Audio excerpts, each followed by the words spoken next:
Hello, everybody. Welcome to John Wren Stadium homecoming game. It's the undefeated 4-0 Perry Pumas against the 2-1 Chaparral Firebirds. This is set to be a great game. I'm Jordan Palacio alongside Brian Bernier. Welcome to John Wren Stadium, and we are going to be live and underway in just a couple of seconds. And this is set to be a great contest, and we are live here on PS4.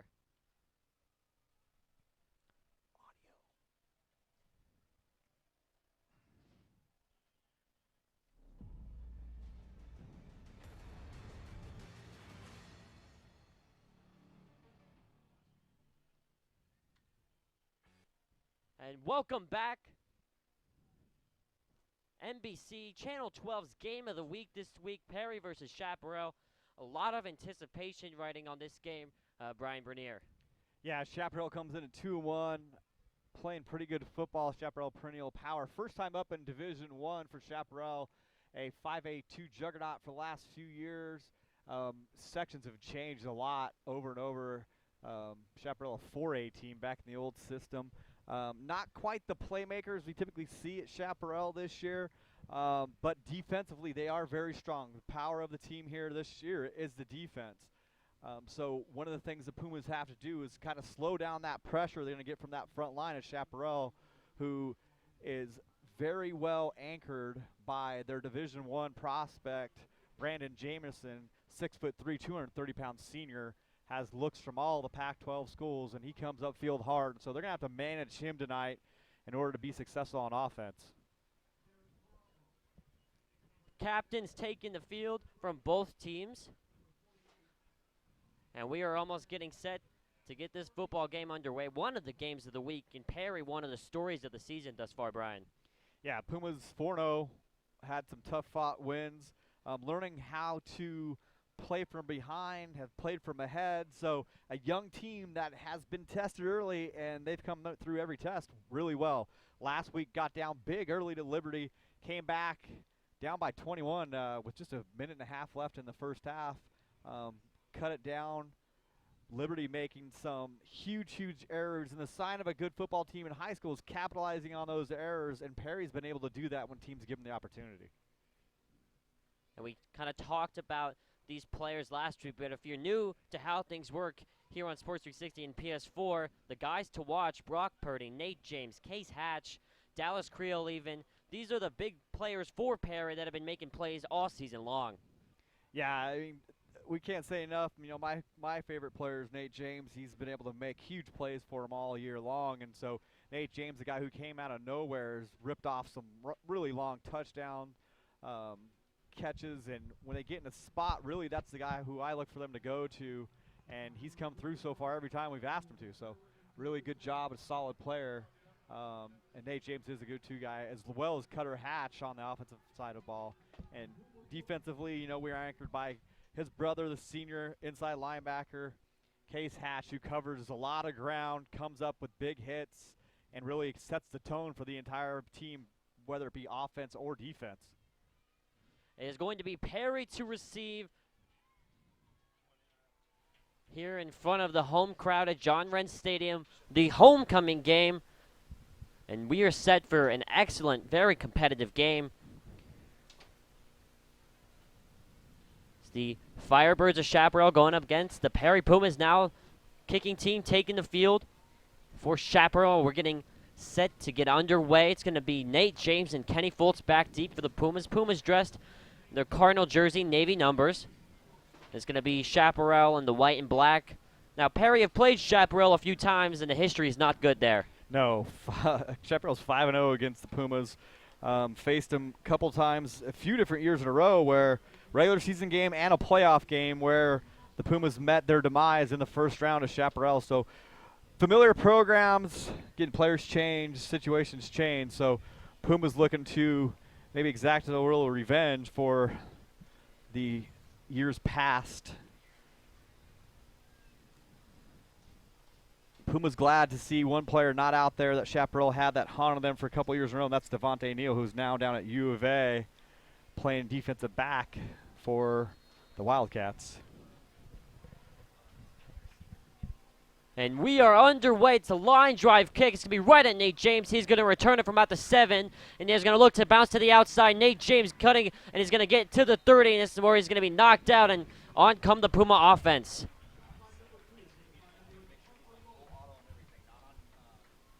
And we will see. It looks like it's going to be Brock Purdy.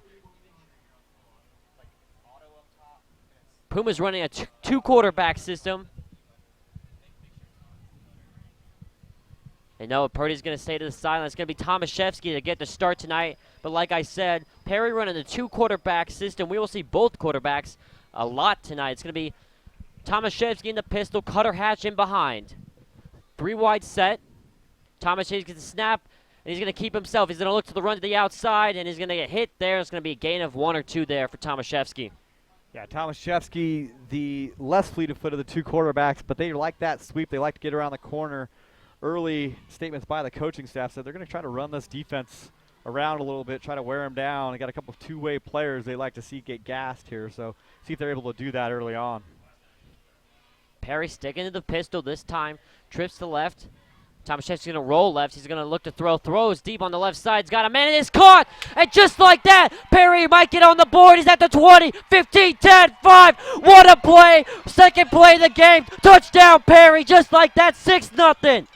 68-yard touchdown, little corner route there by the Pumas. Chaparral defender takes a big risk trying to undercut it, comes up short, and A.J. Favela with the long touchdown run, 68 yards on the reception. A Favela player we haven't seen a whole lot on the season, so backup running back for the Pumas. Not even a minute in, Zendejas' kick is up and through the upright, 7-0. What a start, what a dream start for the Pumas.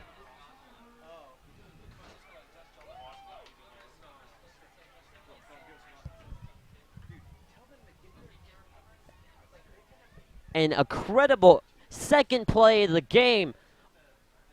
Chaparral defender trying to undercut the route, leaving nothing but green. Perry up on top, 7-0, and that's what we've seen a lot from Perry. The ability to explode, the explosive plays from Perry have definitely been there in an abundance for them. Yeah, something we haven't seen here at Perry in all the years I've been here, and so a good problem to have when you can get behind defenders. A lot of times we were trying to catch it and trying to make things happen with little success, so big play there by the Pumas.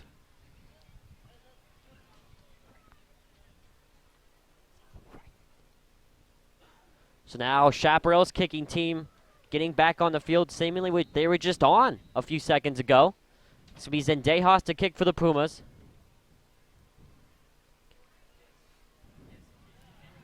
Three men back deep for Chaparral. It's a little pooch kick. We've seen this a lot of times. We might have an onside kick recovery, and it looks like Perry's got it. As Chaparral's inside the 35, it is Perry football. Are you kidding me, Brian Bernier? Zendejas with another pooch kick. Chaparral not prepared for that at all. Drops it right in there. Nice little 9-iron, sticks to the green, and we pick it up. First down for the Pumas, going in from the 34-yard line. This is a dream come true for Perry right now. You score on the second play and recover not even an onside kick, a perfectly placed pooch.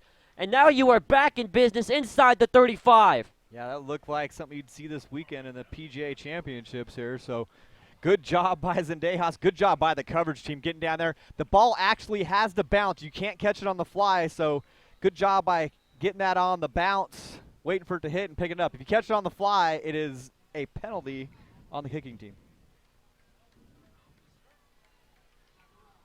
And it's going to be Chaparral who called a timeout before the snap.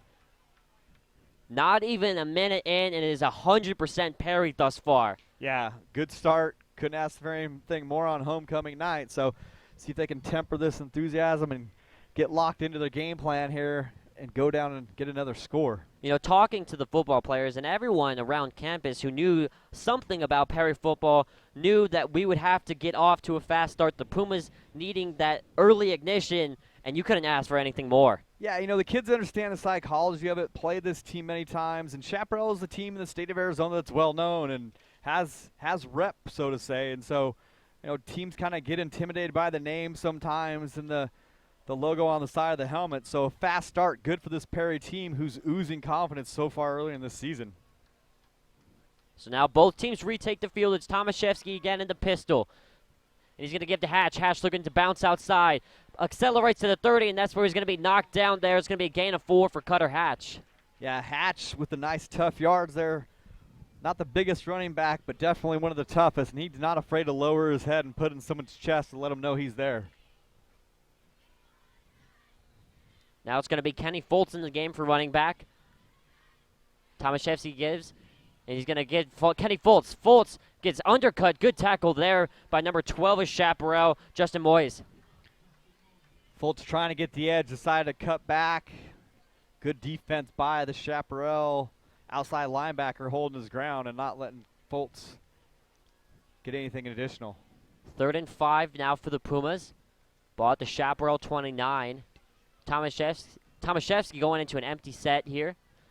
On the backfield, all by his lonesome. Gets the snap, is going to try and roll. He's going to have to throw, and it is almost intercepted by number 20, Kurt Sugar. Perry got away with one there. Yeah, Tomaszewski, cardinal rule of a quarterback mistake. You do not throw that route late because the backer's eventually going to get there and get underneath it, and that's exactly what happened. It was almost 6 the other way. Now, 4th and 5 at the 29. Bernier, you go for it here? Yeah, the Pumas are going to go for it here. They will take this risk off, and it's out of Zendejas' range. So it's a very manageable 4th down play here. Tomaszewski's got it. He's going to throw. It's Nate James. Nate James almost breaks a tackle. It's going to be short. It's going to be Chaparral football as they stop the Puma momentum for the time being. Yeah, screen play to Nate James. The rush doesn't come upfield that hard. They're able to get back and get Nate, and so good defensive stand by the Chaparral defenders, and so just going to see the Chaparral offense for the first time.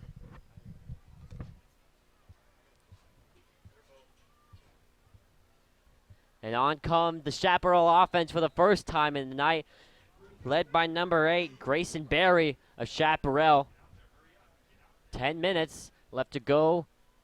And he's going to keep himself. He's going to fire on the far side. It is caught. Now with some room to run up to the 40, 45. It is knocked out of bounds. It is number 8, Ryan Bright on the reception. Bright, a towering 6'5", 200, listed on the Chaparral roster, and that's a good first play for Chaparral offensively. At about midfield.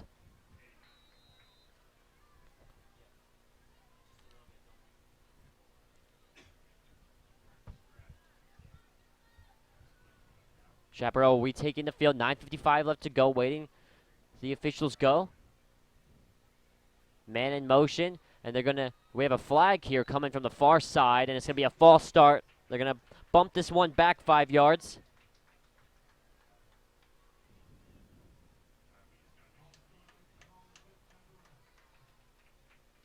$9:54 left to go. 7-0 Perry. A dream start now. The defense given their first test, being given their first test right now. Barry leading his men. It looks like they're going to line up in the same set here. Barry gets a snap. He's going to throw over the middle. It's caught by the tall tight end. Is going to be brought down near the original line of scrimmage. Christian Skepteris on the reception. And it's going to be about 2nd and 9 here. And the ball is right at the 50. Chaparral, like I said earlier, coming into the game 2-1. It's to be Barry in the gun. Gets the snap. Looked one way the entire time. Almost overthrown and is caught. And it's going to be a first down and he's still in on his feet. Take 3 Pumas to knock him down. Again, that's Ryan Bright on the reception inside Perry territory. Ball at the 35. First down, Chaparral.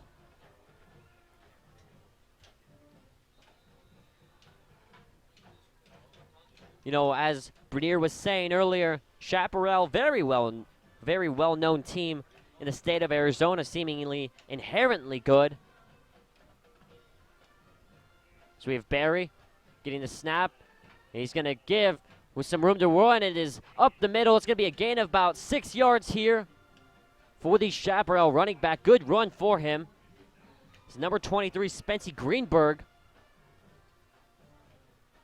Greenberg getting 6. Now Chaparral slowly but surely in the middle of a good drive right now.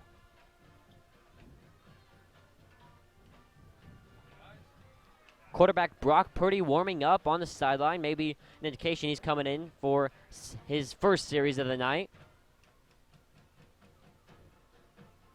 Barry's going to keep himself. They run a little option. Barry's got all day. He's got all room. Jukes to the outside. He's at the 10. Tries to cut back up. First down and goal. Chaparral get inside the 5-yard line, and they are in business.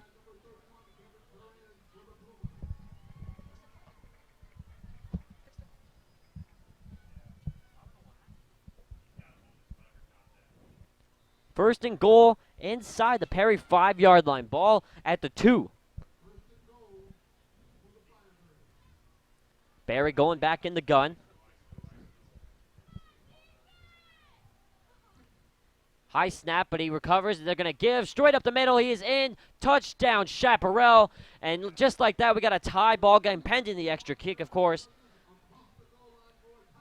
Kurt Sugar on the carry, and he scores for Chaparral. So 7-6, 7:53 left to go in the first quarter. Chaparral doing a very good job of calming things down, driving down the field, and getting a score on their first drive as well, not in the explosive fashion as Perry did.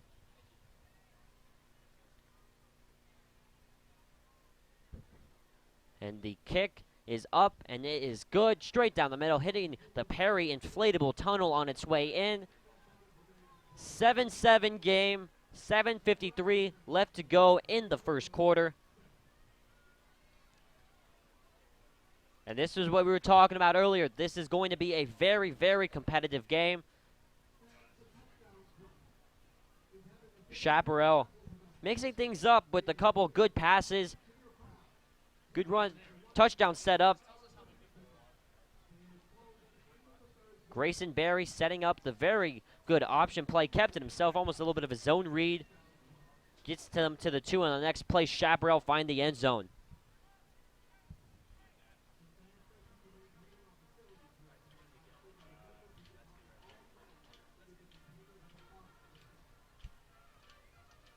The Perry kick team out on the field is Nate James and Kenny Foltz back deep for the Pumas to return.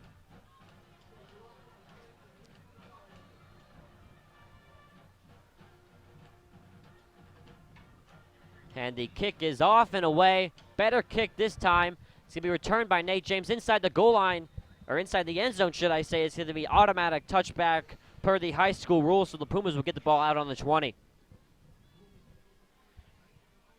Again, percentages will tell you 80-yard drives or rare touchdowns. The percentages drop for every about 5 yards you have to go. So getting a touchback is a very nice luxury in the high school game.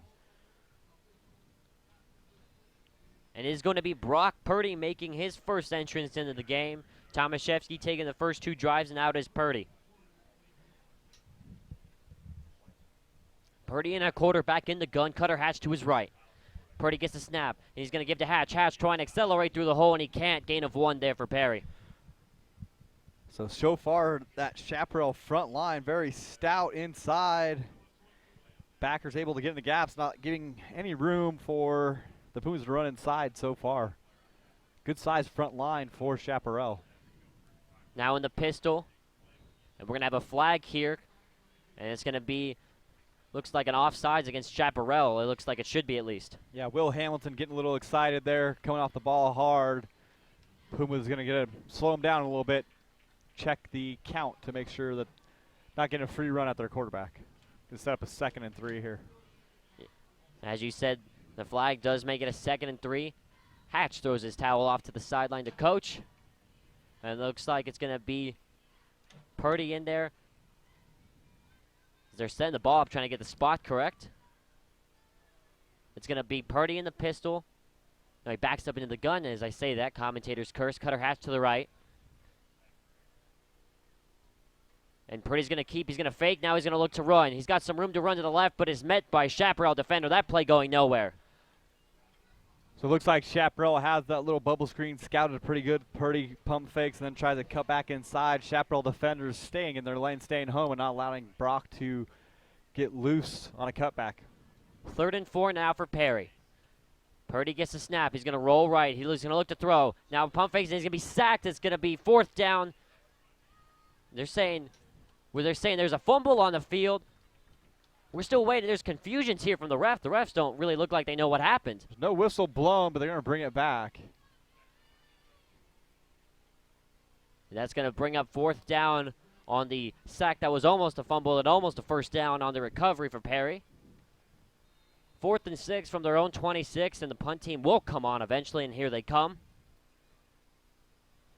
So that Perry drive stalls, and now we're going to see the dangerous Chaparral offense scoring very handily on their first drive.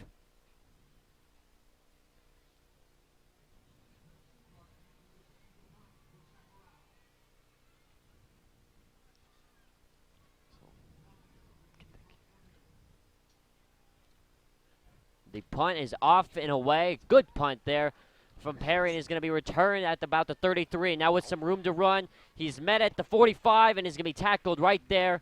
Bernier looked like maybe asking for a flag there.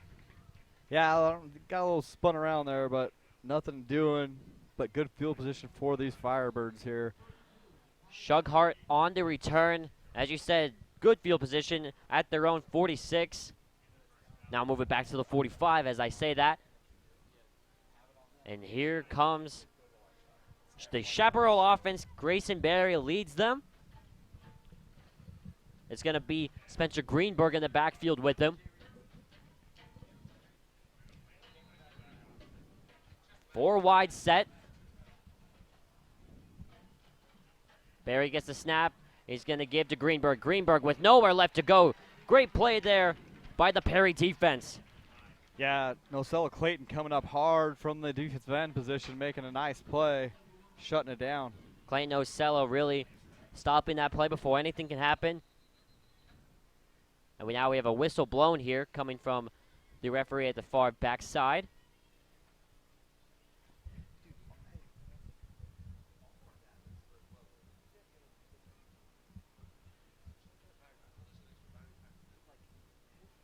Referee trying to get an explanation to a Perry coach. 9 seconds.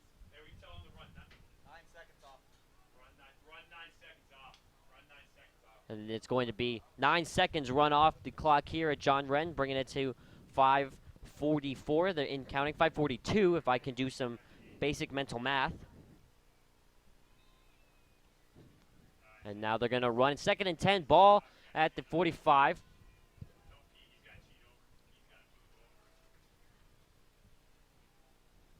Berry in the gun again, 4 wide set now, man in motion. Grayson Berry gets a snap. He's going to fake. He's going to throw to that man in motion. Out on the flat. He breaks a tackle, almost breaks a tackle with the little man from the Perry defense hanging on his shoulder, or his legs rather. Yeah, good job by the free safety there.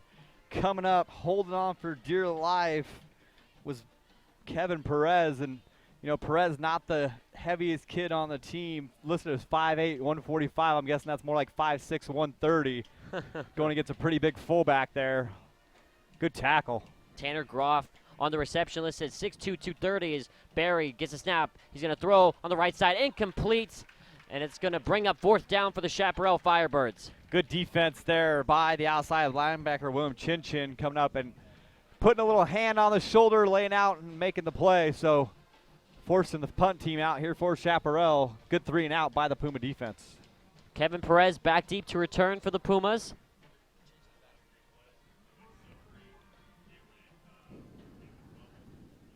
.447 left to go in the first quarter, and Perry, pending something crazy, will get the ball back here.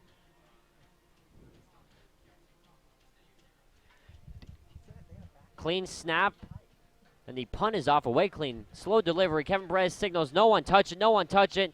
And it's going to go out of bounds at the Perry 22-yard line, so just about as good as a touchback on a kickoff, and it's going to be first down and 10 from Perry there.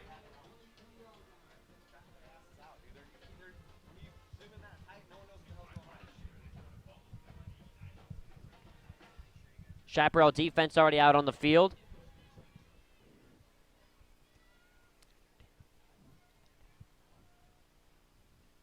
And it's going to be Brock Purdy in at quarterback again for his second drive. Jackson O'Hare coming onto the field from the far side.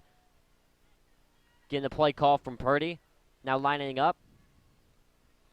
Purdy in a quad left formation here, so Purdy's going to throw on the left side. Underthrows that. Throws a one-hopper to the receiver on that throw.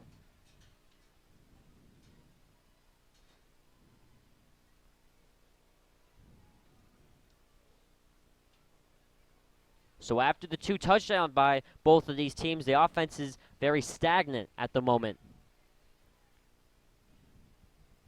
yeah, Pumas definitely have not been able to find a rhythm so far, so Purdy's going to spin out of one. He's going to look to throw, and now he's going to look to run. Gets back up to the 20, and they're going to say he stepped out of bounds, maybe for a gain of 1 at the best. That was an athletic gain of 1. yeah, good job getting out of trouble, not taking a loss on the play. Unlike the NFL, once they break the pocket, they just can't throw it out of bounds in high school, and so ends up being an issue. Sometimes these high school quarterbacks will watch an NFL game and think they can do that. Purdy aware he's not able to, but still picks up a yard. Purdy in the gun. They look to throw, throws over the left side, and is incomplete. And even if it was caught by Deshane James, there would have been nothing doing on that play. Perry go 3 and out, and the punt team will be coming on shortly.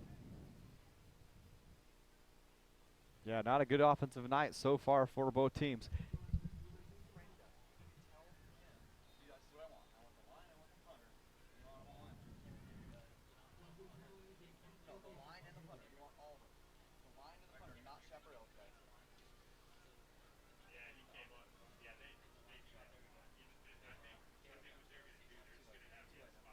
And the punt is off and away. Towering kick. And then we have a fair catch call, and he receives, and it's going to be ball at the 30. Chaparral will take over there with 4:19 left to go in the first quarter. It is 7-7 all after 2 electric first drives from both teams. Both teams, you can see, are well scouted. They both know what to expect from each other, and so defense is playing accordingly, stopping what both teams like to do well. So see which team can make the first adjustment in this game.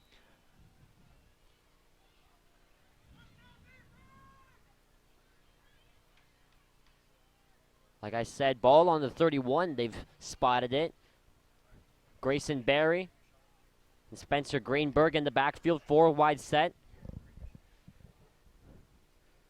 Greenberg to Berry's right. The lefty from Chaparral. Berry gets the snap. He's going to look to throw deep. Has a man on the near sideline that is caught inside the 30. He gets pushed out of bounds.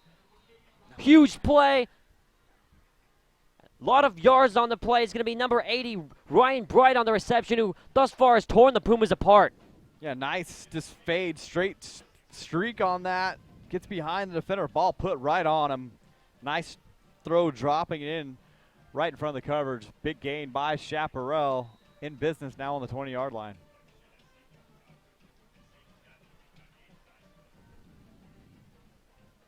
Berry telling his men what to do after the huge play. Chaparral right now. Let's see how they follow up the huge play.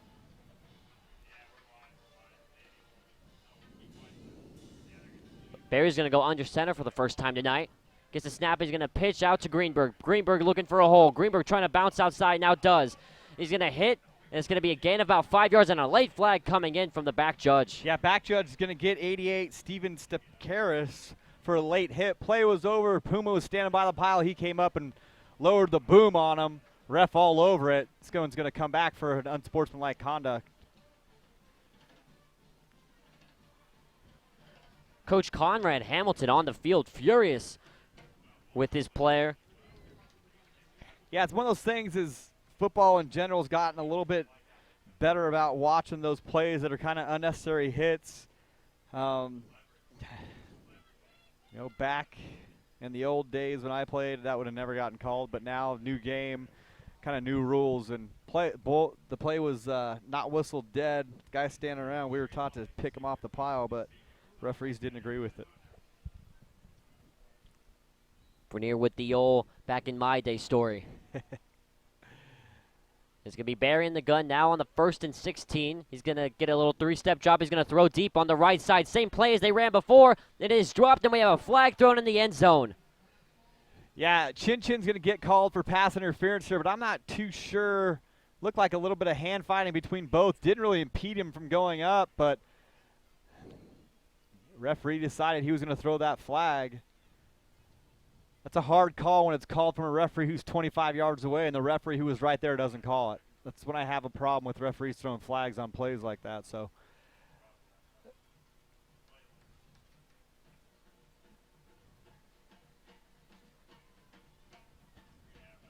it's still going to be first down after the penalty. Now they're going to move, and Coach Jones wanted an explanation from his line judge.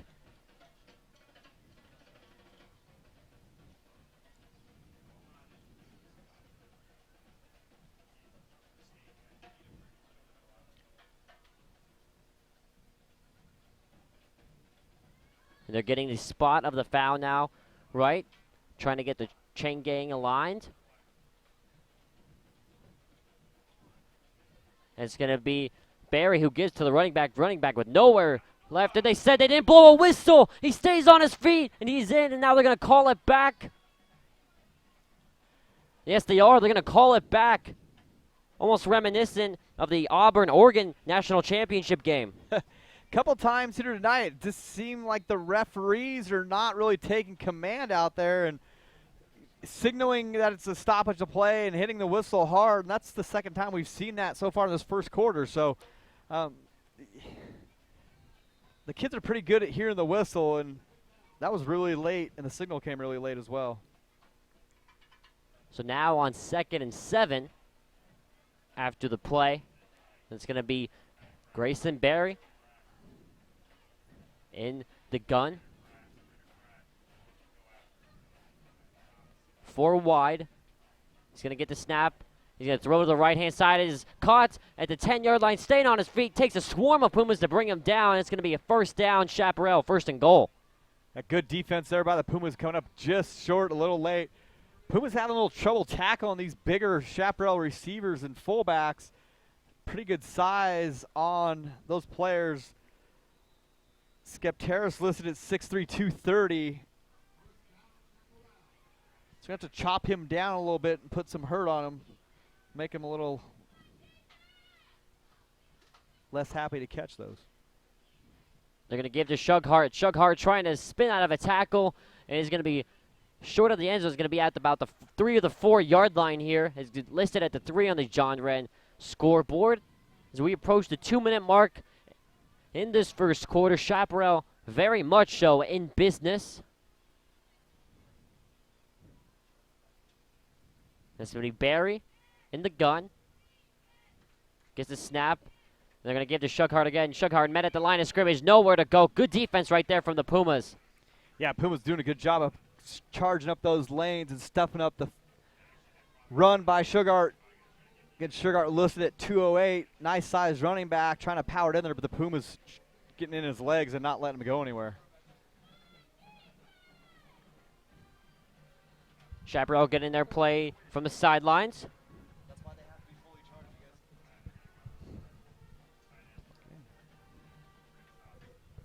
guys. 90 seconds about left to go in the first quarter. Barry in the pistol. Now man in motion. He gets the snap. He's going to fake this time. Throws up the middle. It's caught. Touchdown, Perry. Guess who it is? It's Skepteris in for the touchdown. Chaparral take the lead. It's 13-7 with 1:20 left to go. Yeah, Skepteris is a serious mismatch for our DBs and our safeties here. A couple of undersized players out there, and Skepteris just bodied him out of the way. Really no chance for Chin Chin to get around him. Nice, easy touchdown, pitch and catch for Chaparral. Easy money now. The kick team comes on for the extra point. As I said, 13-7 now the score after the Chaparral touchdown. And Chaparral quieting the John Wren Stadium crowd thus far. Good snap, good hold. Kick is blocked by Case Hatch. Case Hatch blocks the extra point. There's momentum for Perry after that. Case Hatch breaking through the line and stuffing the kick.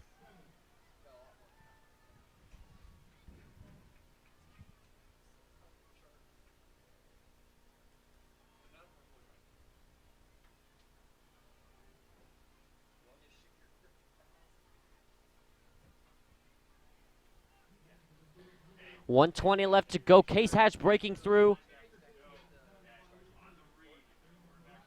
and blocking the extra point, leaving a point up out there on the board.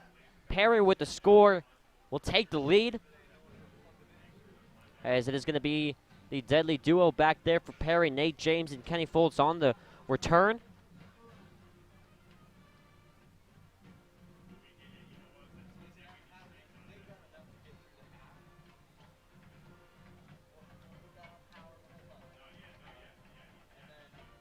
And our kick is off and away. Twirling kick. Nate James is going to let it bounce and take it up at the 2. Nate James looking for some room to run. Nate James trying to get to the outside. Now cut back up, and he does so at the 35, the 40. Oh, gets tackled and get pushed out of bounds by the last man near midfield. Great run there from Nate James, and the Pumas again with some momentum. 2 plays in a row, blocked extra point, and a great return there from James. Yeah, Nate James, good job breaking a tackle, getting some momentum and getting upfield, almost 1 tackle away from taking it the distance. So don't get the touchback this time, and Nate James makes him pay. Good field position for the Pumas. Hopefully take advantage here. Tomaszewski in a quarterback.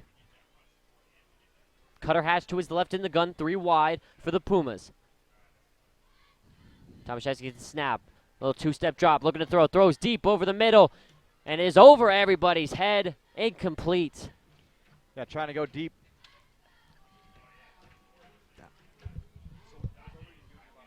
.106 left to go in the second quarter. Perry trying to hit the home run, trying to ride the momentum as best they could. Now Kenny Foltz is going to come on for Cutter Hatch.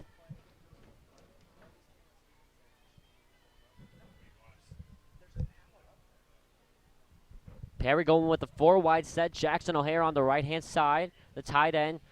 Tomaszewski all by his lonesome in the backfield.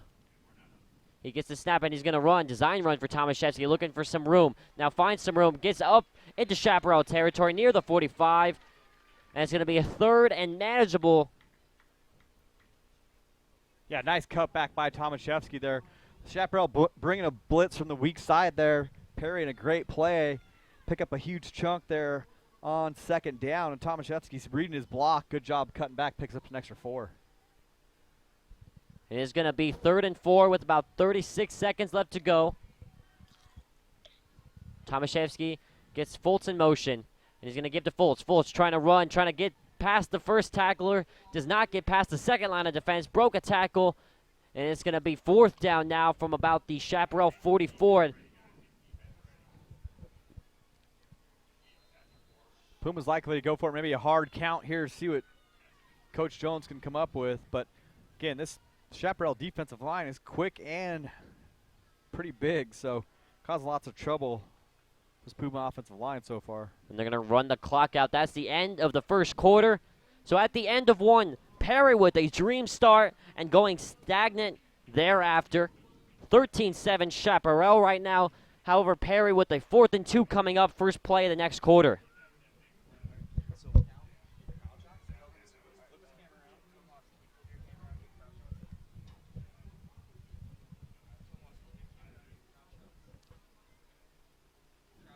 (13-7) is the score.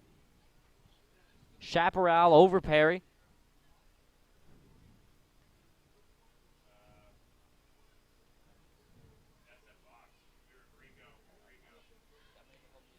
You can see the multiple supporters here for Perry High School.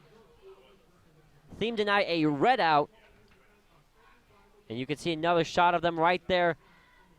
You know, the Cardinals go with the moniker of the Red Sea.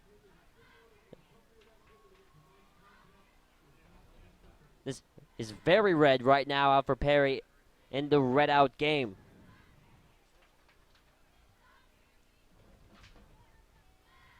Now, the Puma offense comes back out onto the field.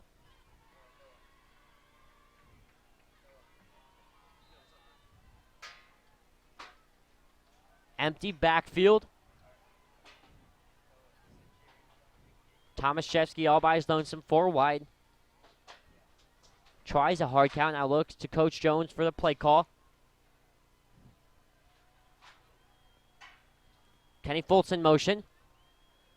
They're going to give to Fultz. Fultz, nothing doing right there. Great play by the Chaparral defender. Number 48, Brandon Jamison, sniffing that one out. Yeah, that's a player the Pumas need to control. That's not exactly the guy I'd want to run at on 4th and 1, and he blew that play up. Big loss. Good job, tackle for loss for Chaparral. And again for Chaparral, great field position. Ball at the 50 exactly. Coming off the touchdown, extra point blocked. Thus the score of 13. And if I'm Chaparral, I'm going to my man, Skip Terrace. Skip Terrace being unstoppable tonight thus far. Yeah, I mean, good, nice-looking tight end for the Pumas and really causing a lot of trouble with the big body, and Pumas not being able to get around him. So Grayson Barry gets a snap. Almost a fake play or a broken play there. And with those juke, he's gone to pass the first down inside the Puma 40. Good run right there. Is Greenberg on the carry? Yeah, it looked like kind of a busted play. They had a bunch formation over here to the right, held out the ball, and I'm not sure that was where it was supposed to go, but it sure did look good once they got it handed to the running back. So nice pickup on first down for the Firebirds. Possibly one of those no, yes plays for the coaching staff.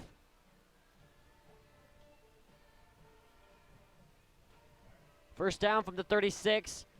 Barry gets a snap, very slow to throw. Now does throw to the left side. Had his man the entire time. Is going to be short of the first down, about 2nd and 1 for Chaparral. Yeah, just a nice little double curl route up top. Both receivers running about the same distance, 8-yard curls. No flat defender, corner playing way off. Nowhere to be found on the defense of that curl. Chaparral right now driving. Helps when you have the field position they did. And they're going to give to the back. Greenberg again. Greenberg still on his feet. Now cut into the outside. Greenberg might be gone. And he accelerates to the end zone. We're waiting on a call, and he's in. Touchdown, Chaparral. 28-yard run for Spencer Greenberg. And we are at 19-7. Yeah, a little bit of hesitation there by the Puma defense. Really not going to the spots. Corner comes way too far inside. Almost picked up a block in the back. Referee looked at it. Kind of grabbed his flag but didn't throw it, so made the determination that it was kind of irrelevant to the play. But Puma defense kind of standing around watching right now and not really getting into the lanes very well. Spencer Greenberg breaks a couple tackles, reverses the field, and gets in for the 28-yard touchdown run. And Perry in some trouble right now. Extra point is up, and it is good. 20-7 with 10:48 left to go. And Perry find themselves in the hole yet again. Yeah, not a very good start after the big play. Pumas have not looked good on either side of the ball since then, and so going to have to do something here offensively to change the tide early in this second quarter. The life right now sucked out of John Wren Stadium on the homecoming night, and that's something I wanted to ask you. Usually in high school football, homecoming night, that's usually a team you can handily beat. Not this year for Perry. There was none on the schedule. If you really looked at the schedule and you kind of take a peek, there's no off weeks in this schedule. And so the other thing we have here in our district is a 2-week fall break. You don't really want to have homecoming during the 2-week fall break, and so you eliminate 2 weeks there. The way this schedule sets up, our home schedule was really heavy at the beginning of the season. This being already our 4th home game of the year, only into the 5th game. And we have a game over fall break, and then we have a finale for the regular season against Bash at home. So Val Vista rivalry, that'll be a fun one. Kick is off and away. Good kick there from the kicker into the end zone. Perry will get the ball out at their 20-yard line. And we will see what the offense can do after a few very stagnant drives, excluding the first drive and the second play more so. And the huge touchdown pass, the Perry offense as of right now being very anemic. Yeah, can't find the rhythm, can't find really anything that's worked so far. And so Coach Jones going to go through the playbook and see what he thinks can kind of counter this defense for Chaparral. Coach is up here working hard, looking at the replay locker footage to see what will work. And it's going to be a little keep. We have a flag. It's going to be a holding. I think this one's coming back. Jackson O'Hare gets flipped, turned upside down. Great hit right there from number 8, Grayson Berry. Yeah, you're going to get an offensive pass interference there against Dominic Amendola.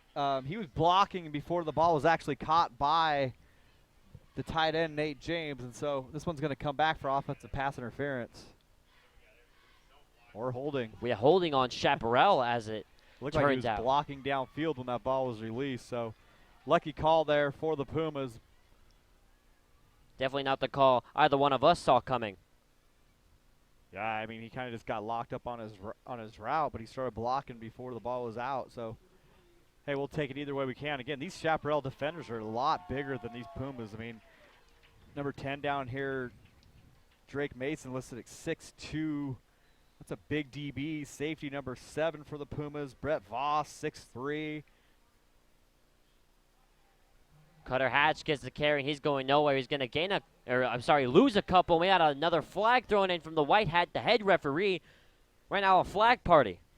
Yeah, see what they call here. He's pointing out something here against Chaparral. So see what the call is.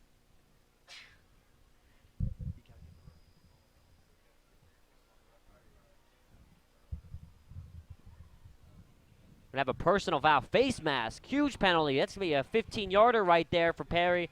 And that's going to bump them all the way up to their 44-yard line now at midfield. Yeah, Chaparral 2 plays in a row bailing out this Puma offense. And so, again, Chaparral more than happy to lock up, play cover 2. Safety's creeping up nice and tight. And so we're going to have Tomaszewski keep. Tomaszewski throws. Jackson O'Hare brings it in with one hand. Good catch by Jackson O'Hare into Chaparral territory at the 49. It's going to be a 2nd and short here for Perry. yeah, good job by Jackson O'Hare with a one-handed catch. Really, Tomaszewski puts that ball on him. He might be still running. So, but a good job picking up what he could. And we got a flag thrown. That's going to be a neutral zone infraction. It's going to be a first down Perry. Chaparral penalties are killing them at the moment. Yeah, 3 plays in a row. We've seen penalties, and so really aggressive defensive line here. So Puma's going to go a couple hard counts, try to slow this thing down, maybe run some inside screens to the running back as well is another way to kind of slow down that big push inside. But I would keep the ball away from number 48, who's up top here. He's a force down there. They're going to give to Fultz. Fultz spinning out of a tackle. Now gets almost body slammed. Chaparral not afraid to pick these Puma players up. Oh, again, they are a big defense. Backers are big. Defensive line is big. And so, again, Brett Voss there coming in and picking up Fultz and kind of doing a little WWE action on him there. It's going to be Tomaszewski in the pistol. Kenny Fultz behind. And Tomaszewski's going to keep. He's going to look to throw. He's going to try and run. Cups upfield on the far hash. He's going to gain a couple of yards at the best. It's going to be a 3rd and long here for Perry. Yeah, Pumas have to make a decision here what they want to do because Chaparral's coming up playing tough defense, really trying to limit the space the receivers here for the Pumas have, and so they're not getting open. That's the bottom line. Tomaszewski has time. Puma receivers just aren't getting separation. 4 wide, Tomaszewski in the backfield by himself. Looking to the near sideline for the plays. Chaparral peeking to their sideline for their switch up in the plays.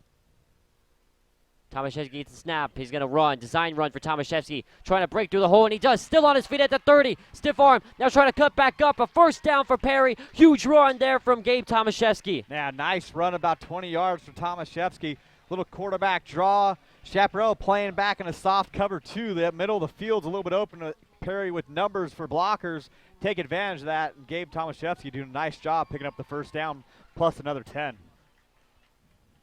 Ball on the Chaparral 23. Tomaszewski looks, throws over the middle, is caught, and it's going to be a gain of 5 yards there. Quick and easy pitch and catch. Yeah, it might be the game the Pumas might have to revert to here is find the guy who has a player kind of staying off of him, and that guy there was Mora, and the DB was playing quite a bit off, little quick hitch, pick up 5, and keep the offense in rhythm. Pete Moore on the reception. Now they're going to give to Fultz. Fultz trying to cut through the far hash on the offensive line. Nothing really doing on that play. It's going to be 3rd down and manageable at the least for Perry. Yeah, got to figure 2 down territory again here, so see what they can kind of come up with, pick up half of it.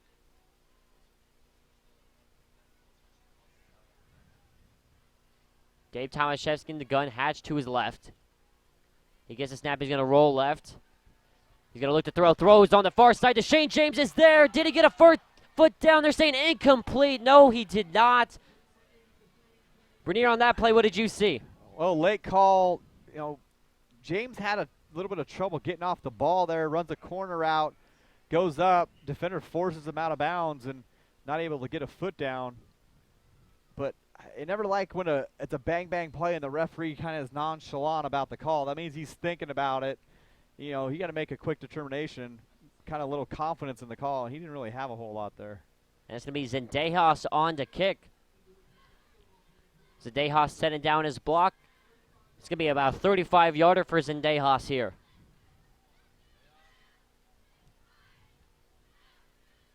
Good snap, good hold. Kick is away from Zendejas, has the leg, and it is good. Zendejas knocks it in from 35. Perry get back on the board. Fireworks light up the sky here at John Wren Stadium. Perry down by 10 with 7:30 left to go. Yeah, nice job there by Zendejas. Again, the bloodlines are there for Zendejas. All of his family full of kickers. His cousin is actually down there as a kicking coach for the Pumas, former U of A kicker, Alex Zendejas.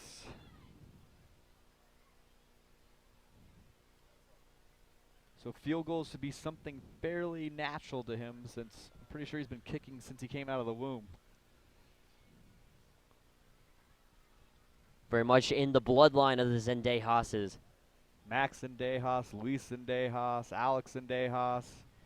Both his father and his uncle kicked in the NFL, very successful NFL kickers. Dad actually kicked in the USFL as well. ASU legendary kicker. My problem is some of them went to U of A, and that's where they kind of lose me a little bit there. Separation of family. House divided there for sure. I mean, knowing you were very happy when Zendejas against ASU. What was it, an extra point, 2 extra points were blocked by the ASU defense? No comment on that one. No comment? He's a nice kid. I know him now. I didn't know it was different. Little pooch kick there is almost a little squibber, and is going to be returned past the Chaparral 30, about the 33-yard line. 7:25 left to go in the half.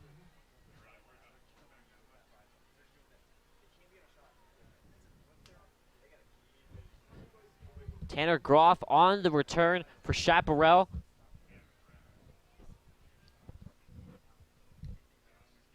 Now on come the Chaparral offense. Grayson Berry quarterbacking.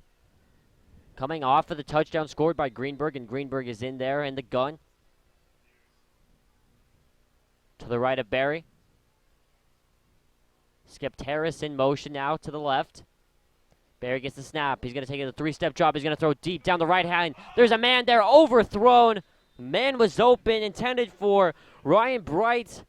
Another receiver is torn Perry apart tonight. 6'5" he's listed as. Yeah, I mean, we have a bunch of 5'8" DBs out there, and these receivers are gigantic. And so Chaparral definitely trying to take advantage of that time going right at the Puma defender, number 83 for the Pumas. David Eppinger. David Eppinger listed at 5'9". Again, high school, we got to figure if he's listed at 5'9", he's 5'7".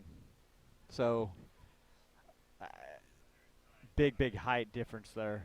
So what has to happen for Eppinger there, he has to get in his face, and he's got to get a good jam on him and not let him get a clean release, or he's going to get hurt all night on that play. Barry in the gun yet again. He's going to give to Greenberg. Greenberg looking for some room. Flag thrown in the area of holding. Greenberg accelerates to the 40, still on his feet, and he's going to be knocked down short of the chains. It's going to be about a 3rd and 1 pending the flag.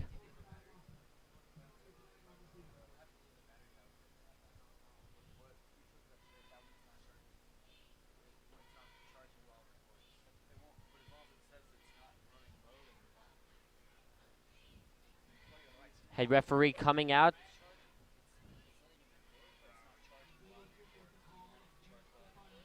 And it is a flag against Chaparral, so this one will be moving back. Chaparral very aggressive right now playing. We're playing very aggressively, I should say.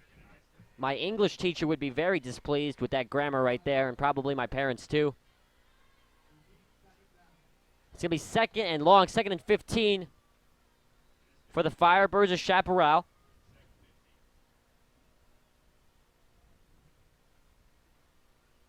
Seven minutes even left to go in this first half.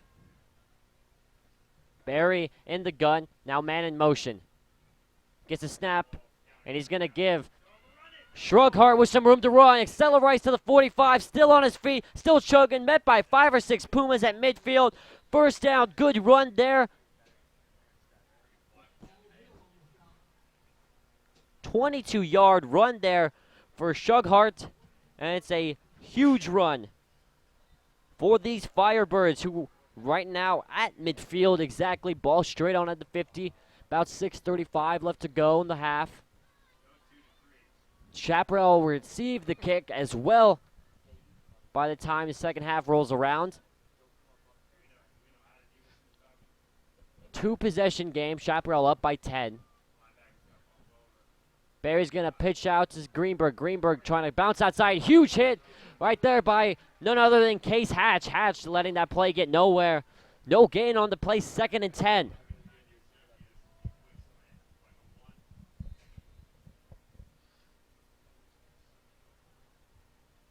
Second and 10 at the 50. Case Hatch, the heart and soul of this Perry defense, of everybody, almost the team, very much so the captain. 5:45 left to go.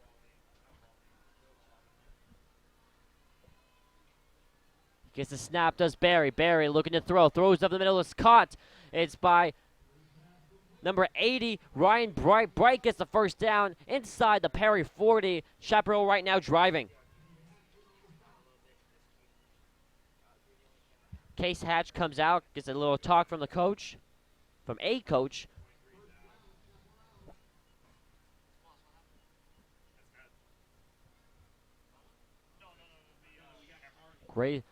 Grayson Barry and the gun. A little far snap. Nothing doing on the play. Shrughart does well to keep the feet moving and accelerate. He's going to pick up a couple yards here. So it'll be 2nd and 8 for Chaparral. So we hit the 5-minute mark in the first half.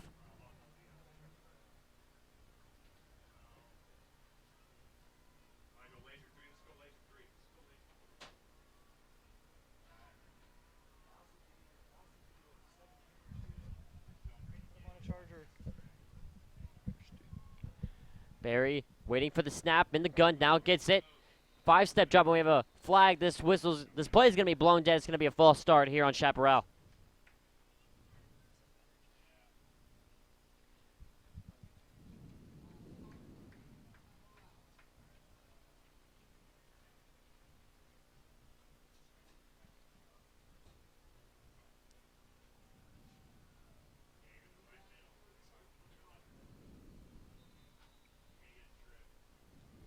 Second and 13 it is now for the Firebirds of Chaparral. About 4:30 left to go in the first half. Up by 10 points right now. Seen this look often for Chaparral. It's going to be Barry in the gun. He gets a snap, throws over the middle, is caught by the Chaparral receiver, staying on his feet, getting past the first down. Number 13, Gianni Tomasi on the reception. First down, Chaparral.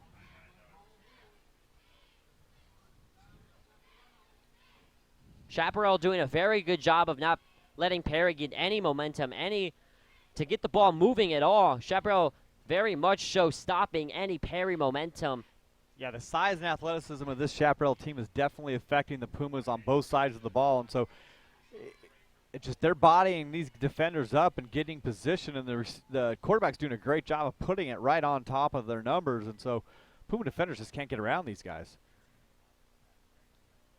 Perry gets a snap, and he's going to give to Shrugart. Nothing doing on that play. Great defense by the Pumas. Yeah, nice job there by the Pumas defense. And so the thing that was different on that play is that before any momentum was created by the back there, the Puma defender's down in his legs and not letting him get ahead of steam. And so that might be the trick. Get there early, make sure no momentum's gained, because they're running through tackles right now. 2nd and 12 as the Firebird offense looks to their sideline to get their play. Barry in the gun, man in motion now to the right. He gets his snap. Two-step drop. He's going to throw it deep. He's going to throw it for the end zone, and it's intercepted. Interception by Perry coming out of the end zone. Stays on his feet and is knocked out of bounds. Perry gets the momentum. They create a turnover. First down, Perry. Yeah, nice job going up for the ball there by the defender, taking it away on the fade, little underthrown.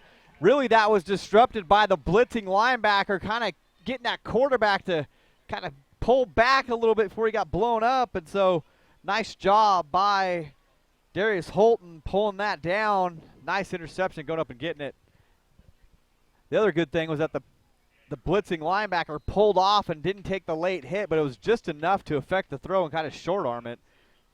Give Holt a chance to go and grab it.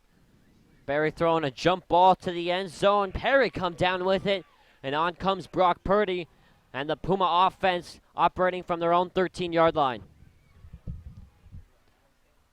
Hatch in the pistol. And Purdy's going to he's going to fake. Now Purdy stiff arms and is unable to get past that first defender. If he does, he's still running right now. Purdy with a good pump fake, getting a Chaparral defender to bite. Gain of 4 on the play for Purdy right there. But like I said, he breaks one tackle, and he's still going, and Perry up on the board. And it's going to be Purdy on the option. Purdy on the near sideline, trying to get to the outside, and is knocked out of bounds at around the 40-yard line. Brock Purdy and the Pumas right now rolling. Another first down, Perry. Good job by the Pumas digging out from being backed up. Never want to be back there, especially at the end of the half. So getting out in more of a comfortable position, open up this offense a little bit more. It's going to be Purdy, who's going to throw to the right side, out past the outstretched hands of Nate James, and now the line judge on the far sideline throwing a late flag. I think you're going to see a hold again. These Chaparral defenders are grabbing on and locking on to these receivers off the ball. It's not the first time we've seen Shugart do that, and so the slot receiver kind of took off, and Shugart was locked onto him. This one's going to go against Perry. Legal man downfield, but we were watching Shugart that whole time, and he was even looking at his coach like he thought it was on him. So it's been the second time tonight that the official's call has gone against what we thought it originally was. I'm just confused on how you can have an offensive guy downfield on a quick pass like that. The ball was out within 2 seconds, and so they have a 3-yard buffer there to be downfield. So the receiver ran a 5-yard route. That means our lineman ran a 3-yard route just as fast as the receiver. Hard to believe there. The linemen are very athletic nowadays, Brian Bernier. Now we're going to have offsides. another neutral zone infraction, number 15, Jonah Nadell on Chaparral. Yeah, you got to keep hitting these guys with that because they're too aggressive. They're getting pressure with timing out the snap. So keep hitting them, keep hitting them, keep hitting them. Get them to back out of there and slow them down. Still haven't seen a middle screen or something there either to kind of slow this defense down. So now back at 1st and 10, where we originally started.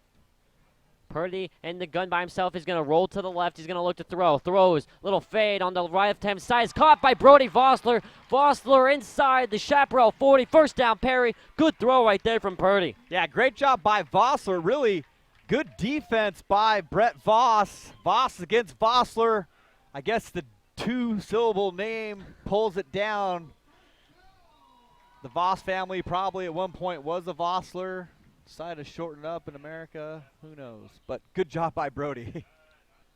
Now we have a whistle coming, and it's going to look like it's going to be a timeout. Chaparral reorganizing themselves quick before the next step, leaving them with 1 left to go in the half. So now Perry at Chaparral's 38, down by 10 points, 2:17 left to go on the clock, in striking distance here late in the half. Yeah, Vossler being able to do a good job just kind of getting a release there.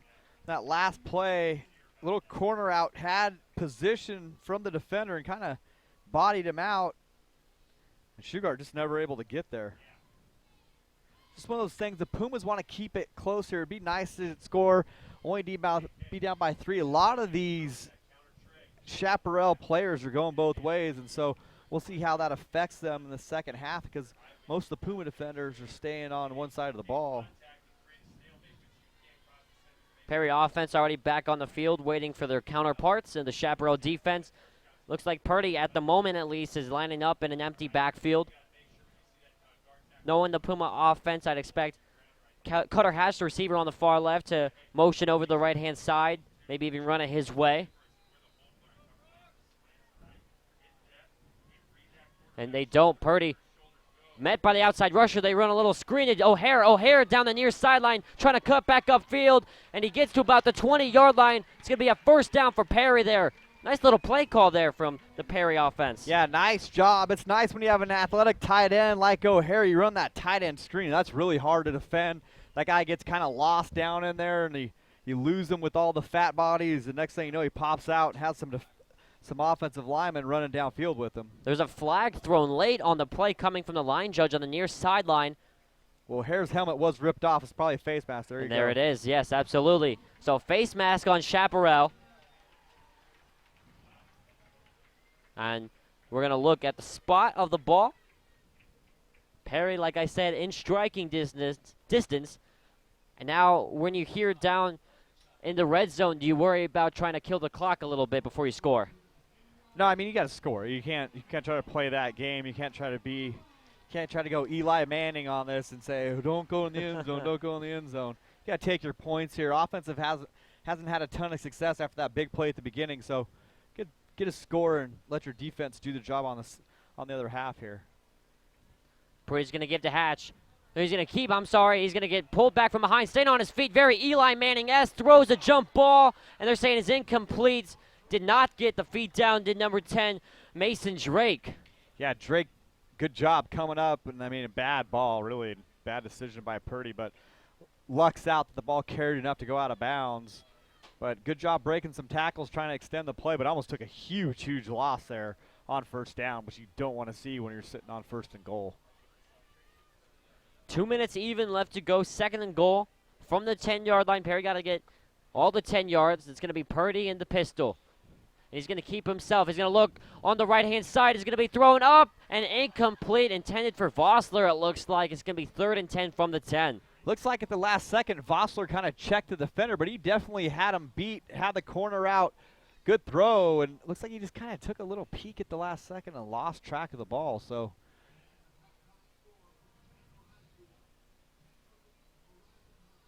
that's where we'd like to see number 10 get involved here. We haven't seen much from Nate James. Let's see if we can maybe see him do something here. Purdy in the pistol again. He's going to keep again, faking the run to Hatch. He's going to throw on the left side, and you called it. Nate James is in. Touchdown, Perry. Brian Bernier is a psychic. They get back on the board, and it's a one-possession game yet again. Yeah, kind of the go-to guy. Again, James comes from the right side of the formation, drags all the way across the field. They run a little rub route with the other receiver, 2 crossing routes right at about 5 yards deep in the end zone. Nate James breaks open, and a great job by Purdy stepping up and finding the number 1 receiver for this Puma offense, Nate James, for a touchdown. Zendejas' point after is through the uprights. Perry doing what they need to do. Get on the board, 20-17, 1:48 left to go. And we got a game on our hands yet again. Yeah, good job by this Puma offense figuring it out. Great drive after the interception.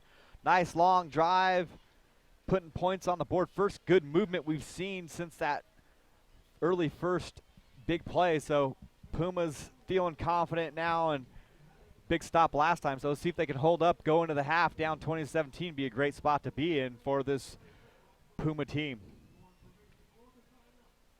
3 timeouts. Perry looking to ride this wave of momentum as far as they can. Hopefully maybe get the ball back. Maybe try to tie and take the lead depending on the situation. Yeah, it's where you have to kind of play defense and be wary of those big receivers getting behind or smaller DBs, and so see what kind of cover 2 we might run or something like that to avoid anything tragic coming to the Puma defense. I mean, there's been 3 main guys on, main 3 position players, specialty players, if you will. Spencer Greenberg, Ryan Bright, and Christian Skepteris. Those 3 men have torn Perry apart thus far, and with Bright and Skepteris, it's just been their mere height. Yeah, I mean, they get position, and no one's getting around those 2 big bodies, so see if we get another little pooch action here if they try to kick it deep. It looks like Chaparral has readjusted their starting line, and Zendejas is going to boot this one down deep. It's going to be returned by Ian Nadell. Nadell looking for some room to run. Now goes to the far sideline. A good tackle right there. It's going to be 1st and 10 from about the 28 or 29-yard line starting out here for Chaparral. Yeah, you're trying to using that term tackle loosely. Perez got ran over, but he held on for dear life. Again, scrappy, a little free safety for the Pumas, but he definitely took the blow there instead of delivering it. So ball is down the 29-yard line. Perry looking for a stop. Have all 3 timeouts. You think Chaparral are going to go and try down the field and score here? Yeah, this is a pretty aggressive offensive team, and so I don't think they're going to sit back and run this clock out. Barry with a couple step drop, throws over the middle, is caught, and he's met by a defender. It's going to be a good gain here. Number 12 on the reception, Justin Moyes. It's going to be 2nd and short here for Chaparral. Yeah, Chaparral moving quick. Got got 1 timeout, so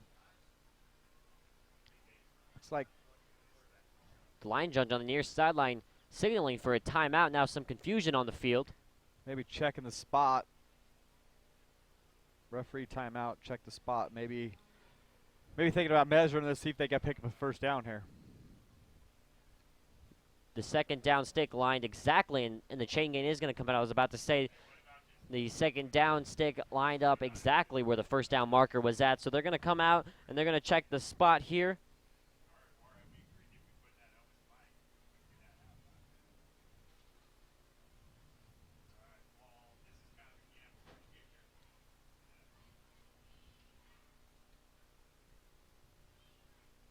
Referee setting down the chain. Taking their time with it too, I might add. And it's going to be a first down, half of the football past the marker there. So 1st down, Chaparral. Rest will blow this in. Once the ball gets set, chain gang gets set.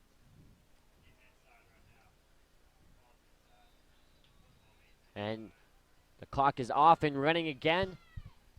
Barry in the gun, 4 wide set here for Chaparral. Not even a step drop, is going to throw and is caught by Ryan Bright.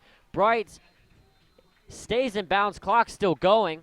Yeah, good job by Chin Chin holding on for dear life, not letting that bigger body, Bright, the 6'5" receiver, pull him out of bounds. So Chin Chin toughening up there, doing a good job making the tackle. Under a minute left to play.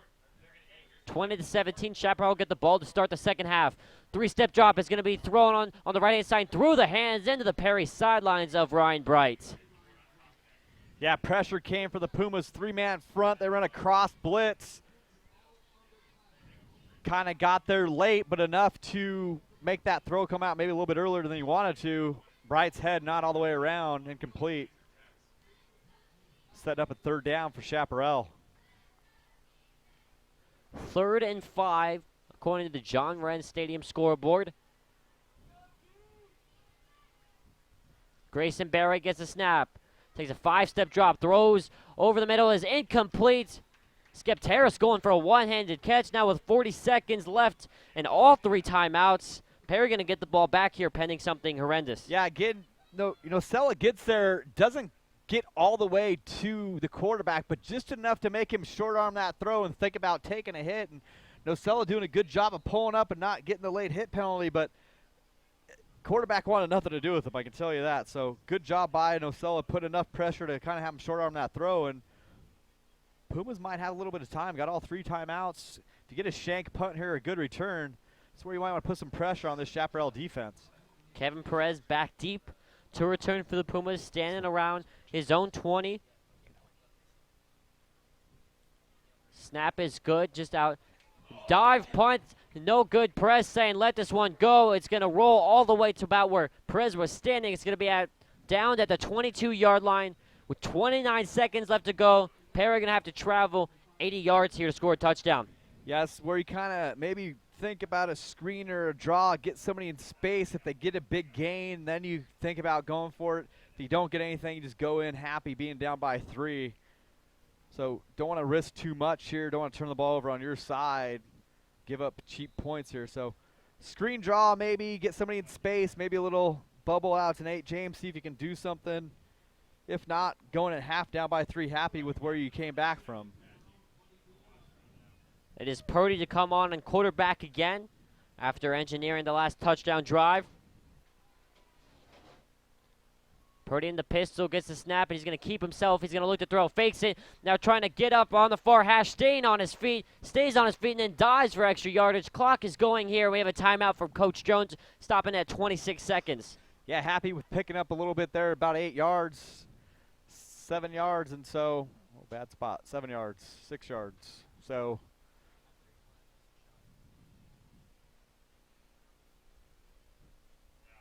does look to be about a gain of 6 on the Purdy carry.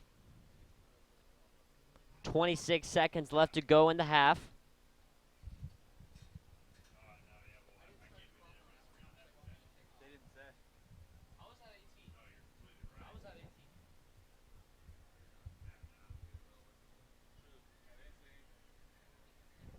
So we are waiting right now for both teams to retake the field. Looking forward to the half.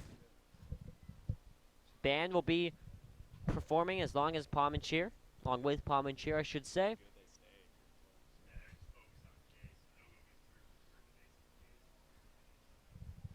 Also something from the show here at Perry High School, PS4.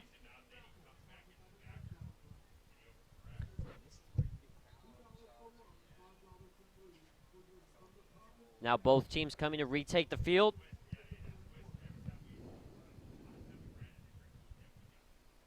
Second and 4, ball at the 29. Purdy in an empty backfield. See, I'd like to see you take a shot down here. Nate James one-on-one. Really no safety help over the top. Or if that's not James, who is this down here at the bottom? Kenny Foltz down here at the bottom, one-on-one against Chaparral's best defensive back, Rashad Carter. But you know what? Take a step, throw it as far as you can, see if you can go up and take it away. So it's one of those things. If the safety's not going to come roll over there and help the way that defense was set up last, then it's a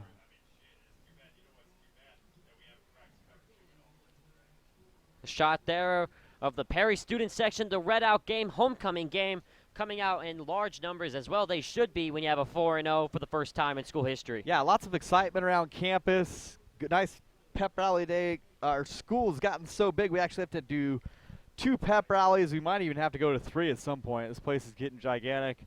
3,450 students at the campus that was originally built for about 2,500. So, but still feels small. Almost a neutral zone infraction. Line judge on the near side waving it off. Purdy in an empty set, 4 wide. Now Nate James in motion.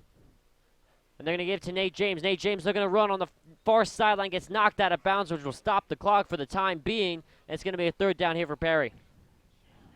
Yeah, it's a sketchy situation there with Nate James going out of bounds. He may have gotten the directive to run out of bounds if he didn't have it, but you definitely don't want to turn the ball back over to the Chaparral offense with any time left if you can avoid it. So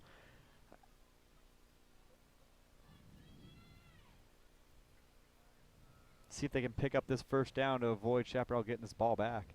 3rd and 5, Purdy The couple step drop. He's going to step up and the throw is going to be caught by Nate James. Nate James breaks a tackle. Are you kidding me? Nate James stays on his feet. He's got one man to beat, stumbles and falls on his own. Nate James can see the goal line, takes the goal line, and he would just imagine about it too much. He thought about scoring before he scored. Huge play, 11 seconds left to go. Perry trying to hurry things up.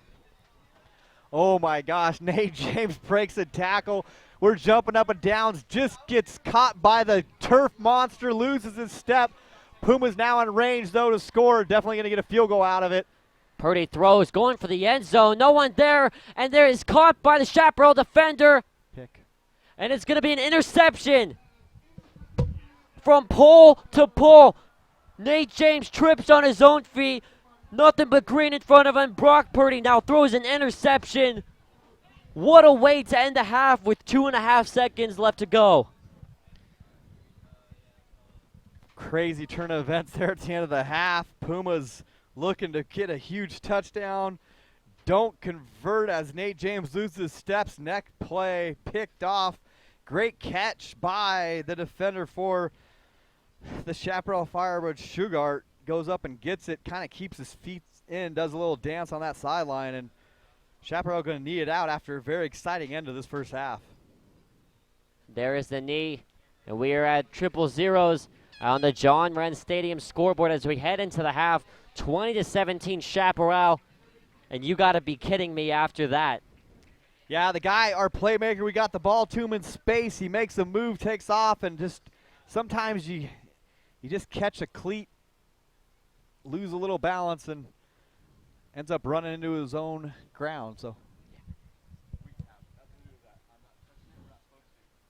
So as we head into the half, it is 20-17. Chaparral over Perry, and we're going to bring you the band presentation. But first, some football highlights from earlier in the year. Perry's game against Mesquite. We're PS4, and we're signing off until the start of the second half.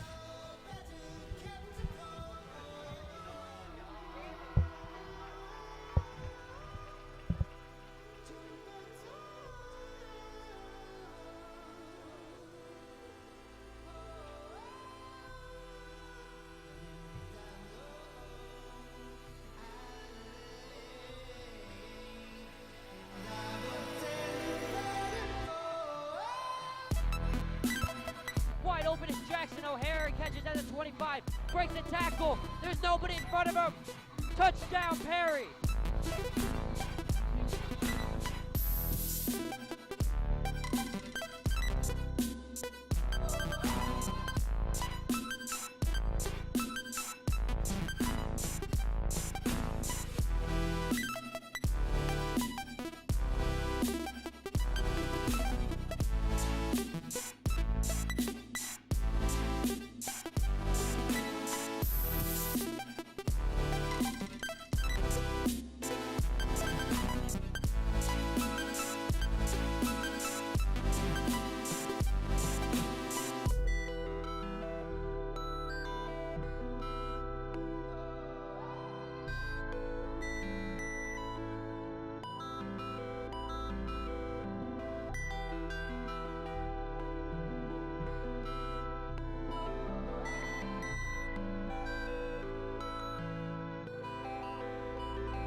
Welcome back to John Wren after that. And we're going to bring you, before the band performs, a little PS4 production here from the show at the school. Myself and Kyle Davidson, we went on and played the very talented, very prolific girls volleyball team at the school. And a little sports challenge of the week, a little segment we like to do, and we're going to throw it to that right now.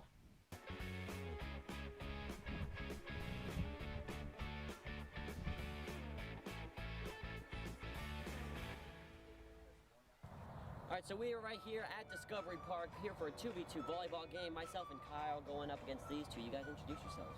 I'm Hannah. I'm TK. Hannah and TK, your confidence levels, where are they right now? Pretty high. I'd say we're doing pretty good. Kyle, what about you? I'm good too. I think we're good. I think Kyle and I have this one pretty much sorted. So right now, Kyle and I are sporting these amazing shirts, and we'll get into why they're amazing a little bit later on. But Kyle, volleyball, you ready? Heck yeah, dude. Heck yeah. Heck yeah, let's go. We're gonna do best of 3, first to 7 points in each game, and you have to win by 2. Those are the main rules for this game, and I think we're gonna destroy them. You know what? They're underestimating me. They don't know about this, and this is a little bit of a secret. 7th grade Payne Junior High School alum volleyball, boys volleyball. We actually missed the playoffs, but don't worry about that. I've never played volleyball before, but He'll carry the team. Yep. We got this, dude. You ready? We're pumped, dude. We got this. We got this.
So, we reached the end of the game.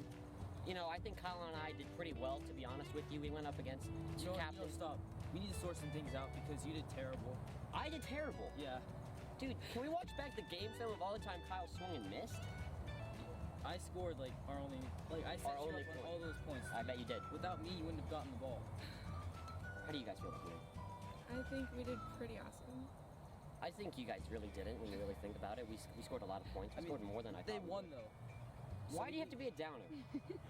I'm over here saying our positives, Kyle. You're over here telling me how badly I did. We should have won if it wasn't for you, dude. All right, so, the game? Thank you guys for coming out. Good game. Good game. Good game. That's it. That's it here from, where are we at right now? They're never doing this again. No, they're never doing it, but we will be doing this again. We'll see you next week, next time on PS4 for our next sports challenge.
Let's get another round of applause for the mighty Puma Regiment.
galaxy far, far away.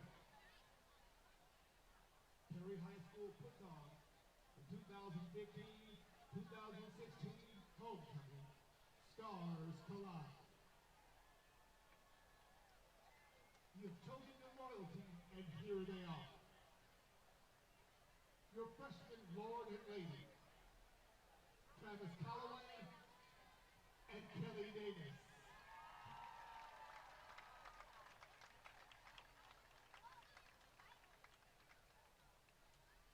Sophomore Duke and Duchess, Jillian Sweat and Abby Smirlio.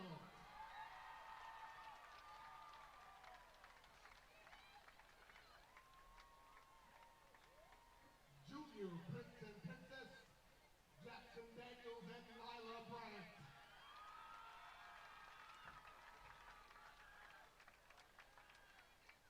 And now the moment you all have been waiting for. Your senior nominees are Terrence Sanford and Jake Boz, Marley Fields and Bryce Fires, and Brooke Hinkle and Connor Underwood. Your 2015-2016 homecoming king and queen are Marley Fields and Bryce Fires. Congratulations!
Pumas would like to thank Chick-fil-A, located at Gilbert Road and the 202, for this week's freshman pregame meal.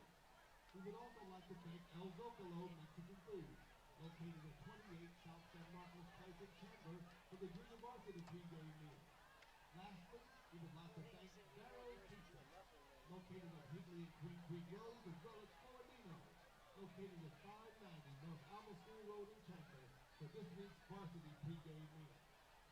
We'd also like to thank the following sponsors: Big Two Toyota Scion in Chandler, As You Wish Pottery, Natural Cleaners, Urban Optics and Eye Care, Largo Photography, Barrows Pizza, R Squared Print and Web Design, Stephen Ford Business Law and Litigation, Welcome Home Ranch, DJ Blanding Association Reserves, Rock and Refuel, Bob Cox Nothing But Men, Orthodontics, First Bank, Original Chop Shop, Tim Johnson Home Inspection, Central Christian Church, Moon Photography, In Control Driving School, Arizona Dairy Enterprises,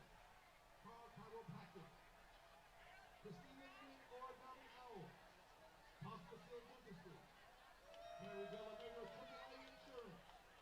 El Zocalo Mexican Grill. Little Caesars Pizza. Wingstop. Francisco's Big Pizza. Safeway. Fat Willie's. Florentino's Pizza and Pasta. Texas Roadhouse. Codburns. Chick-fil-A and Porter Sons. And please remember, fans, the Perry High School Touchdown Club is having a golf tournament being held on October 3rd at Ocotillo Golf Resort. All proceeds benefit the Perry football program. For more information or to sign up, please go to the Puma Wear trailer.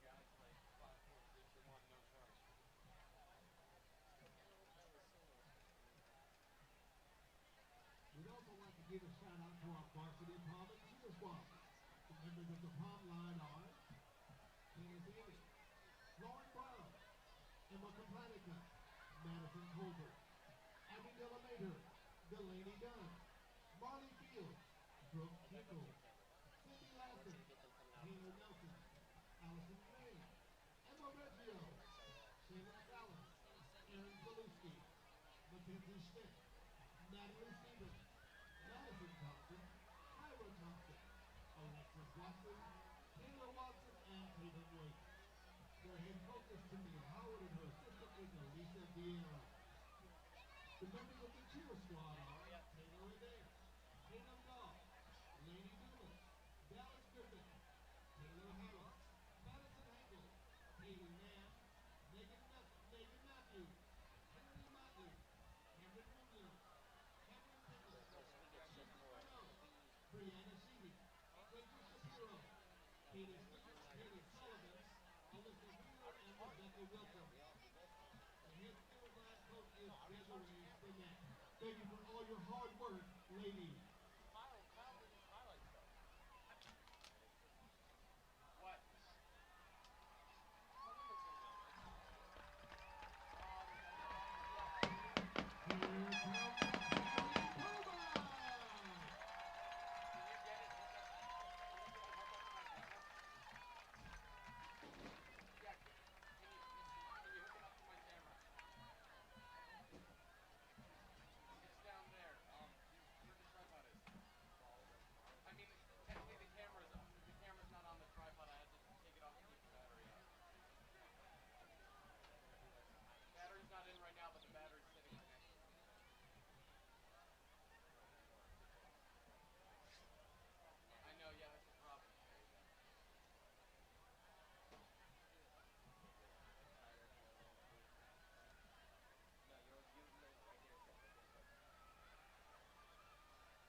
So back at John Wren Stadium, getting set for the second half of action, set for a very exciting second half of action. Heartbreakingly, Perry almost into the end zone, tasting the lead, and then one play later, because a trip up of the feet from Nate James, Brock Purdy throws an interception, and that's how the first half ends.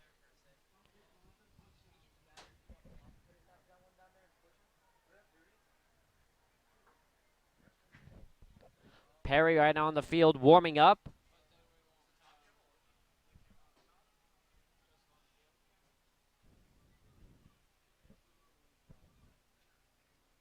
.257 left on the John Wren Stadium clock before we kick things off here in the second half.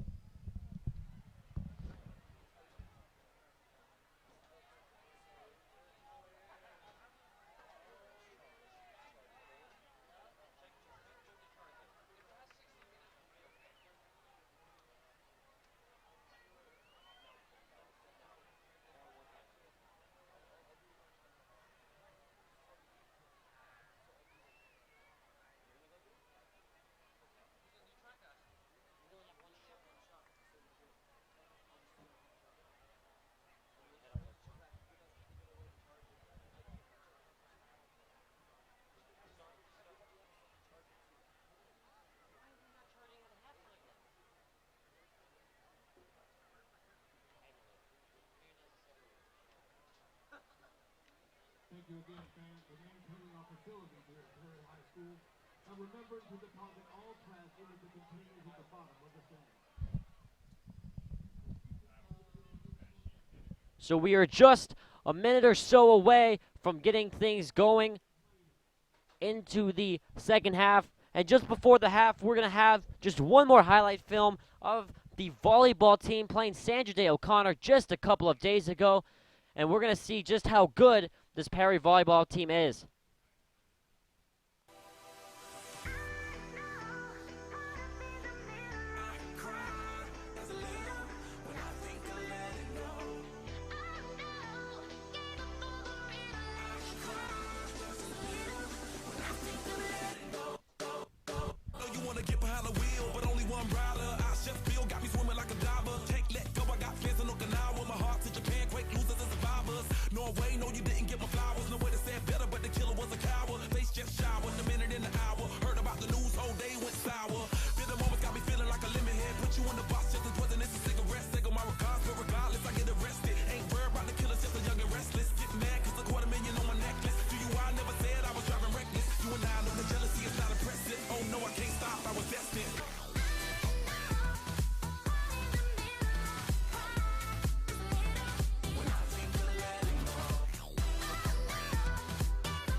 We are seconds and counting away from getting set for the action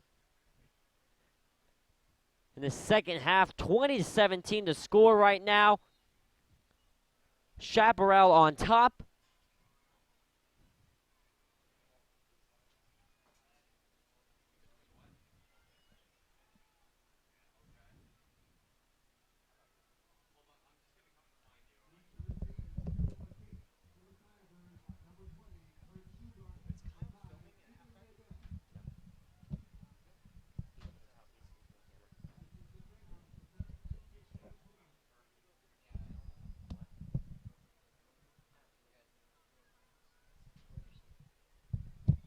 Chaparral kicking team, receiving team, already onto the field. Perry kick team getting ready and rev to go.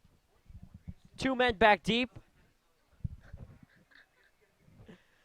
Christian Zendejas on the kick. And we are underway. A little squibber that hit a man in front of the line. What Zendejas was trying to do, but he recovers and stays on the football. Number 22 there for Chaparral. Angel Ruiz getting a little bit lucky that they didn't ricochet off him. So good field position here for Chaparral, starting real close to the Puma side of the field. So see what the adjustments were made. Again, we talk about how this Puma coaching staff is really good at halftime. See if they come out with an effective game plan to stop Chaparral's big-bodied receivers that have been giving us trouble that whole first half. Ryan Biden, Christian Skipteris, the main men there, as you said, just height, pure size of everyone, as it's Barry who's going to give to the back. And there's going to be nothing doing right there. Good tackle. Case Hatch getting hyped up. Second down. Loss of 1 right there.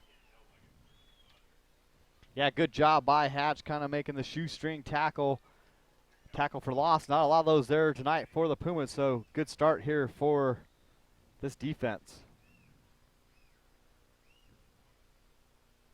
Chaparral getting their play call. Number 5 in Adele on the carry on that last play. Now it's Barry in the pistol this time.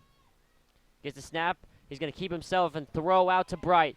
Bright going to the sideline. We have a flag coming in. Bright now tackled at the 50-yard line. Is going to be driven back. Forward progress. We'll give him the 50-yard line. We're going to see what this flag is for.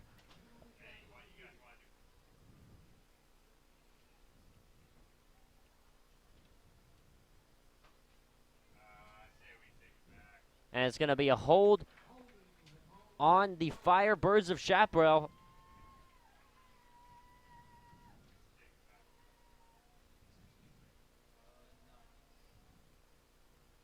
And it's going to be second down. In the words of Bernier, a country mile. Country miles, hard to convert.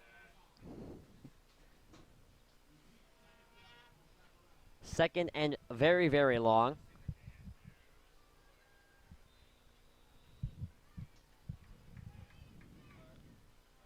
Second and 17, it says on the scoreboard here at John Wren. And it's going to be Barry to throw. There's going to be a little screen over the middle. It's Greenberg. Greenberg staying near on the near hash. Gets out past the 50-yard line. It's going to be a third and a little long. It's going to be a 3rd and 8 here for Chaparral.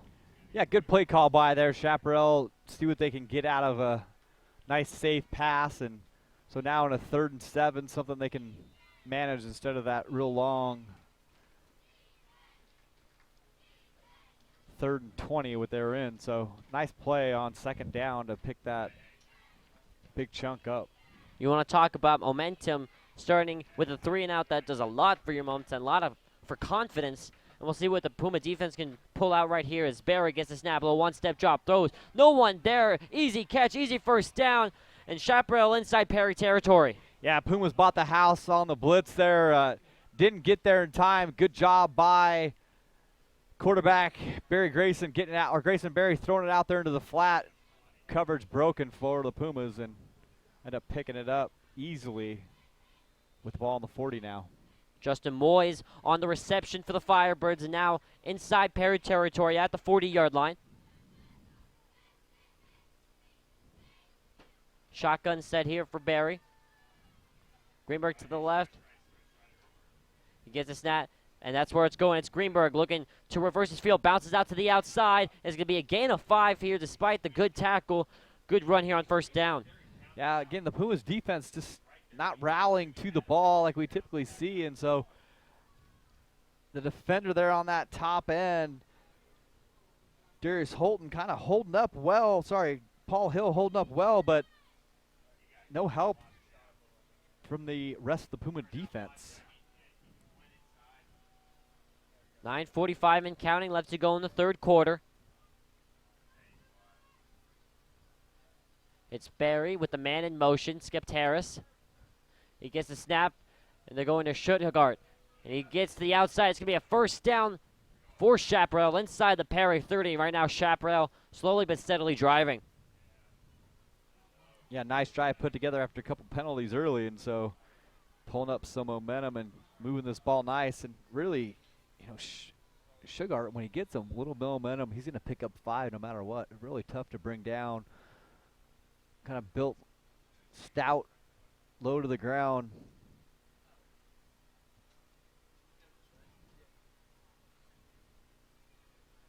And Skip Harris now in motion to the left. 1st and 10 from the 28.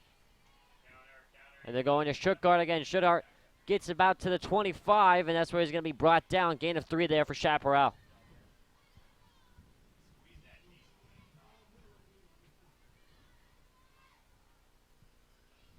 It was Hill on the stop for the Pumas. And we're going to see what Chaparral is going to drop here on 2nd and 7 on the Puma 25. Only a 3-point game. Very competitive game. Close score, but it seems like Chaparral has been in front here. And they have been in front except for the second play of the game. But very controlling way of playing for Chaparral. Yeah, not the big plays you see a lot of times from this team. And so kind of really this drive we've seen really content to kind of grind it out and try to beat up on this smaller defensive front of the Pumas. And here we go, 3rd down. The scoreboard here at John Wren getting it wrong, saying 3rd and 3. Now switching it to 3rd and 4.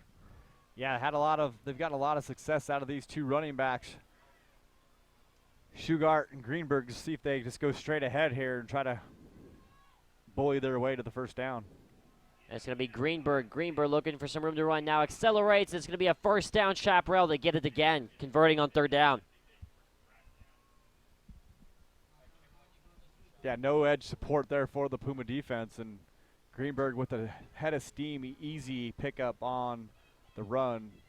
Again, Chaparral kind of just bullying their way down the field here on this drive.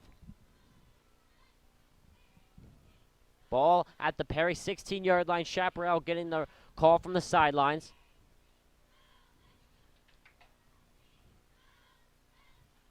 Skeptaris in motion. And they're going to give to Schuttgart. Schuttgart with some room to run. Has one man to beat. Trucks the man and he's in. Schuttgart bullies his way into the end zone. Touchdown, Chaparral. Schuttgart full head of steam. We talked about earlier. Braden Ford comes up and tries to make the tackle, and he gets demolished by Schuttgart. Runs right over the top of his chest for the touchdown. So, again, not a guy that you can let get ahead of steam and then try to tackle him stationary, and you saw that happen there. And great run by Schuttgart. And Chaparral kind of just enforcing their will here on this first drive to start the half. 4.5-minute drive. Mostly runs. And you're absolutely right. Extra point is up and good, and now we're back to a 10-point game. And it'll be very interesting to see how Perry respond not only to this score, but how the way the first half ended. Yeah, not a way you want to come out and just kind of get run over all the way down the field. It's hard for a defense to see that, and it kind of takes some of the steam out of you. But this offense has done a good job the last few series moving the ball, and so see if they can keep that up where we kind of left off to end the first half. This will be Nate James and Kenny Fultz. Back deep to return for the Pumas.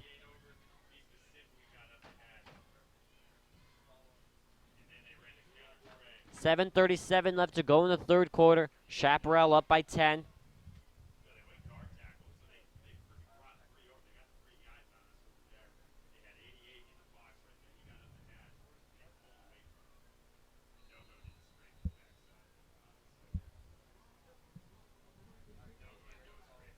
As I said, it's going to be Fultz and James on the 5-yard line. Kick is up and away.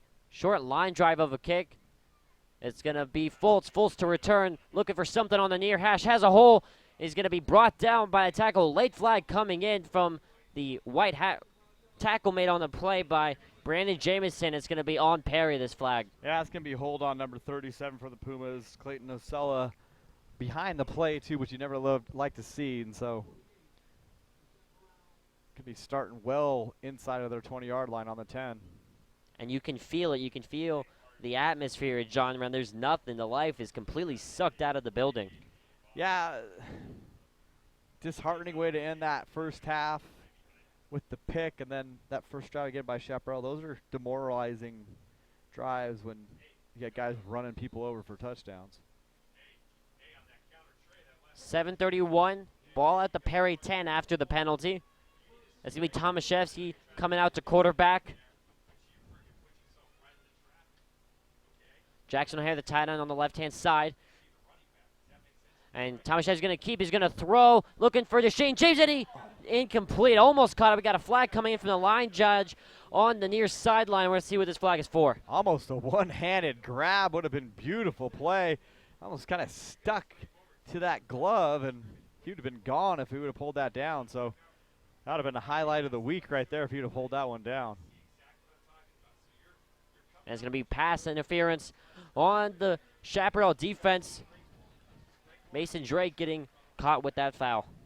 Yeah, again, they've kind of been trying to play rough and kind of beat up their receivers, which haven't seen a lot of teams do this season. And so far, so good, but the Pumas receivers have been getting loose as of late. Again, coming up again, cover 2 man under look. 4 wide. O'Hare, the tight end to the left. Tomaszewski's going to keep himself. Quarterback draw. Chaparral brought the house. Great play call. Tomaszewski accelerates, gets past the markers. First down, Perry. Yeah, simple numbers game when a team's playing cover 2 man under. What they're doing is giving you the run inside, thinking they can beat you across the face of your offensive lineman. And so Puma's doing a good job of recognizing that, spreading them out, and then gouging them up the middle with the quarterback draw. Ball at the Perry 38. Tomaszewski gets the snap. He's going to keep. He's going to look to throw, and does. Over the middle, Deshane James, and the late flag comes in. It's going to be pass interference again on number 7, Brett Voss, and he can't believe it. Yeah, you know, he was beat by James there. The ball was a little behind, and so kind of grabbed onto the hand as he went by, and good job by James getting inside position. You know, it's a freshman against a player who's got a lot of experience, and so, you know, Voss is senior going against a freshman, and James had him beat. It's just the ball was behind. I'd like to see Tomaszewski put that on the front shoulder instead of the back. You know, we saw this against Liberty, too. The penalties are coming back to haunt Chaparral. Now the ball inside Chaparral territory, and even in the last half, the first half, leading to Perry scores. Yeah, we haven't seen the 5-yard penalties, the rinky-dink penalties. We've seen 15-yard personal foul penalties, 15-yard pass interference penalties over and over in this game so far. So Cutter Hatch is the motion man to the right. Tomaszewski's going to roll, and he's going to look to throw. Jackson O'Hare wide open. Nice little play call here from Perry. O'Hare tries to cut back upfield. Good tackle right there. It's going to be a first down nonetheless. Jackson O'Hare on the reception. Nice job on the screen. Pick up 11. Lyman got to get to the defensive back there, though. He kind of hesitated and really made Jackson have to wait for him, but nice little play design again on the tight end screen to the other side. Tomaszewski looking to the sideline, getting the play call from Coach Jones. 4 wide, Hatch the motion man to the right. Tomaszewski keeps. He's looking to cut back up the middle, met by a Chaparral defender, and that's where his run's going to stop. He gets to the 35 thanks to forward progress. Gain of 2 there for Perry. Yeah, nice form tackle there by Joseph Vance, inside linebacker for Chaparral. Doesn't let him go anywhere after making contact.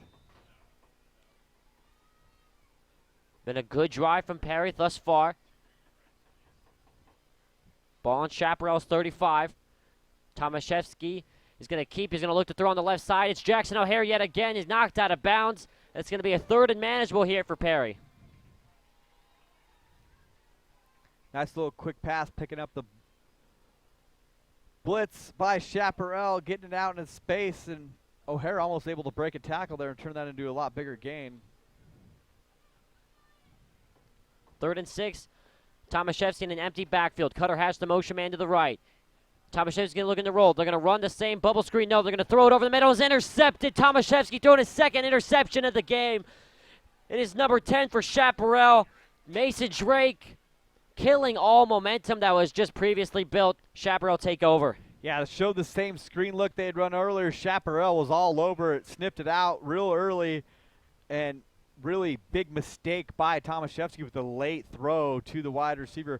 Wide receiver's got to help him out there, though, and come back to that ball a little bit, and he kind of kept drifting and ended up paying the price with the interception with a good defensive play by Mason Drake. On come the Chaparral offense.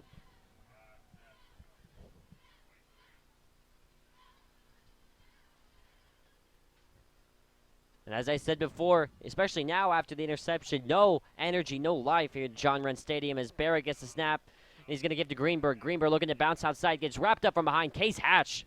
How many times have we called his name over the season? Yeah, good job by Hatch getting in there. And again, if you can get to their legs in the backfield, that's going to be the best way to kind of take care of this running game for Chaparral, because when they get momentum, they're running through arm tackles, running through these defenders pretty good. And so Pumas are going to probably have to start taking some risk here to slow down this run game.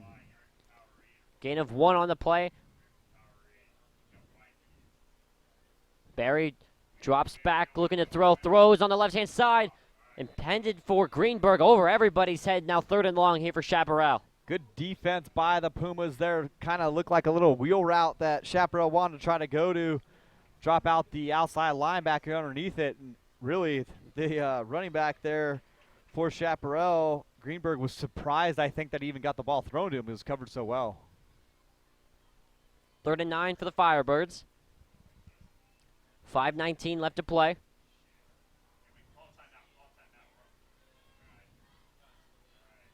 Barry in the gun. Gets the snap. He's going to roll to his left. Still rolling. Now looking to throw deep and does. Man open downfield and it's over everybody's head again. Barry throwing over the outstretched arm to the receiver, Justin Moyes. Hard ball to throw for a quarterback, rolling to his side, to his left side, left-handed quarterback, but throwing the deep ball, that ball is going to tend to drift on you pretty hard. And so evident there, the ball kind of got away from him, but receiver was behind the defense. Pumas ran a stunt down here on the near side. Chaparral, perfect play, rolled to the opposite side of where the stunt went to, and so broke contain, had a receiver wide open and missed him. Kevin Perez back deep to return the punt for Perry. Defense doing their job, holding Chaparral to nothing. And they're going to give the offense another chance to come back and regain the lead here. Good snap. Punt is good, end over end. Now it's spinning. Perez calls for a fair catch, and that's where this return is going to end. Ball's going to be out at the 37 for Perry. Decent field position to start out, and we're going to see what the Perry offense can do here. Yeah, curious about why Perez was back there as a return guy there. Maybe Puma's thinking possible punt fake, but no real reason to fair catch that. There's nobody near a defender within 20 yards of him almost when he threw his hand up. And so probably had the edict from the coaching staff, you're fair catching no matter what. So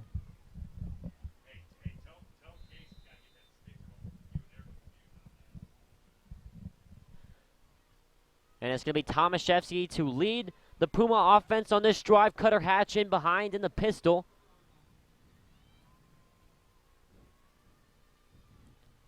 Tomaszewski is going to keep himself. He's going to look to run. Breaks one, shirt pull. And he's going to gain about 4 or 5 yards here on the run. Good carry there from Tomaszewski. yeah, Tomaszewski doing a good job of getting around that defensive end. Brandon Jameson, Chaparral's #1 defensive player, looked like he had him ran down, but Tomaszewski able to kind of put that foot in the ground and break through the shirt tackle. Now we have a man down here for Chaparral, and this is a very important player. Kurt Schuggart, the two-way player, is walking off the field on his own power. Yeah, he's a player the team was looking to get tired, kind of part of the game plan, and so he hasn't shown any real slowing down so far with just 4:55 left in the third quarter. So now both teams retake the field after the penalty. Tomaszewski in the pistol with Hatch in behind. And that's where they're going to go. They're going to give to Cutter Hatch. Hatch basically is going to get back to the line of scrimmage. That's where that run is going to come to an end. Even loses a yard. It's going to be 3rd and 7 here for the Pumas. Yeah, you know, this offense through the season kind of been able, Cutter Hatch has been able to get loose and find seams inside and break long runs. Not able to do that in this game at all. They've really bottled him up nicely. This defensive front for Chaparral, led by number 75, Will Hamilton, playing that nose guard position. Tomaszewski gets the snap. He's going to look to roll. Now he's going to throw deep over the right side, and it is caught. It's brought down. Nate James again. And what else can you say about this Nate James guy? Nate James gets behind defenders, puts his body in great position. Again, he wasn't in the last series, not sure why. Need a big play, go to number 10. And just like that, inside Chaparral territory, inside the 40 at the 39-yard line.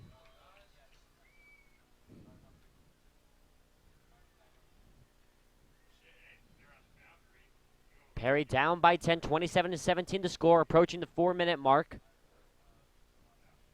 Tomaszewski gets the snap. He's going to keep himself. He's going to look to throw over the middle. Is incomplete. Brody Voster, their intended receiver, wanting a holding or pass interference call. Yeah, and I think he probably should have got it too.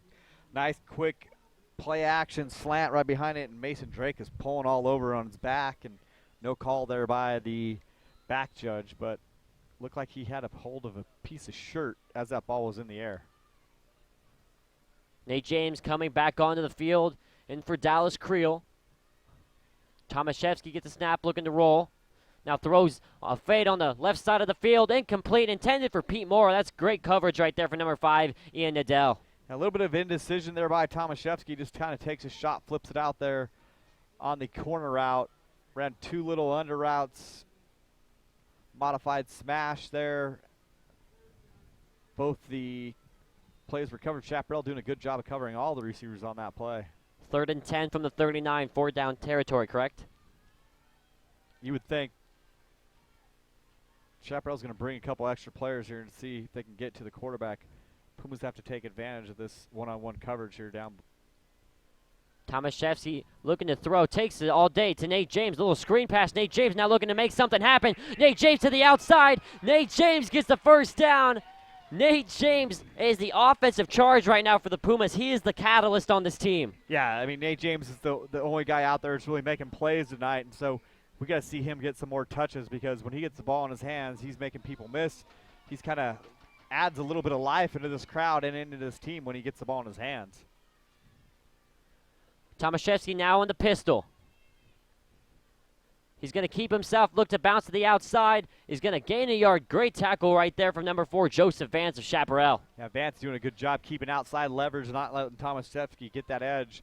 Been, again, successful all season, able to get that outside edge on that quarterback sweep, but nothing doing there. Backer flowing nicely to the spot. Tomaszewski getting the play call from the sideline.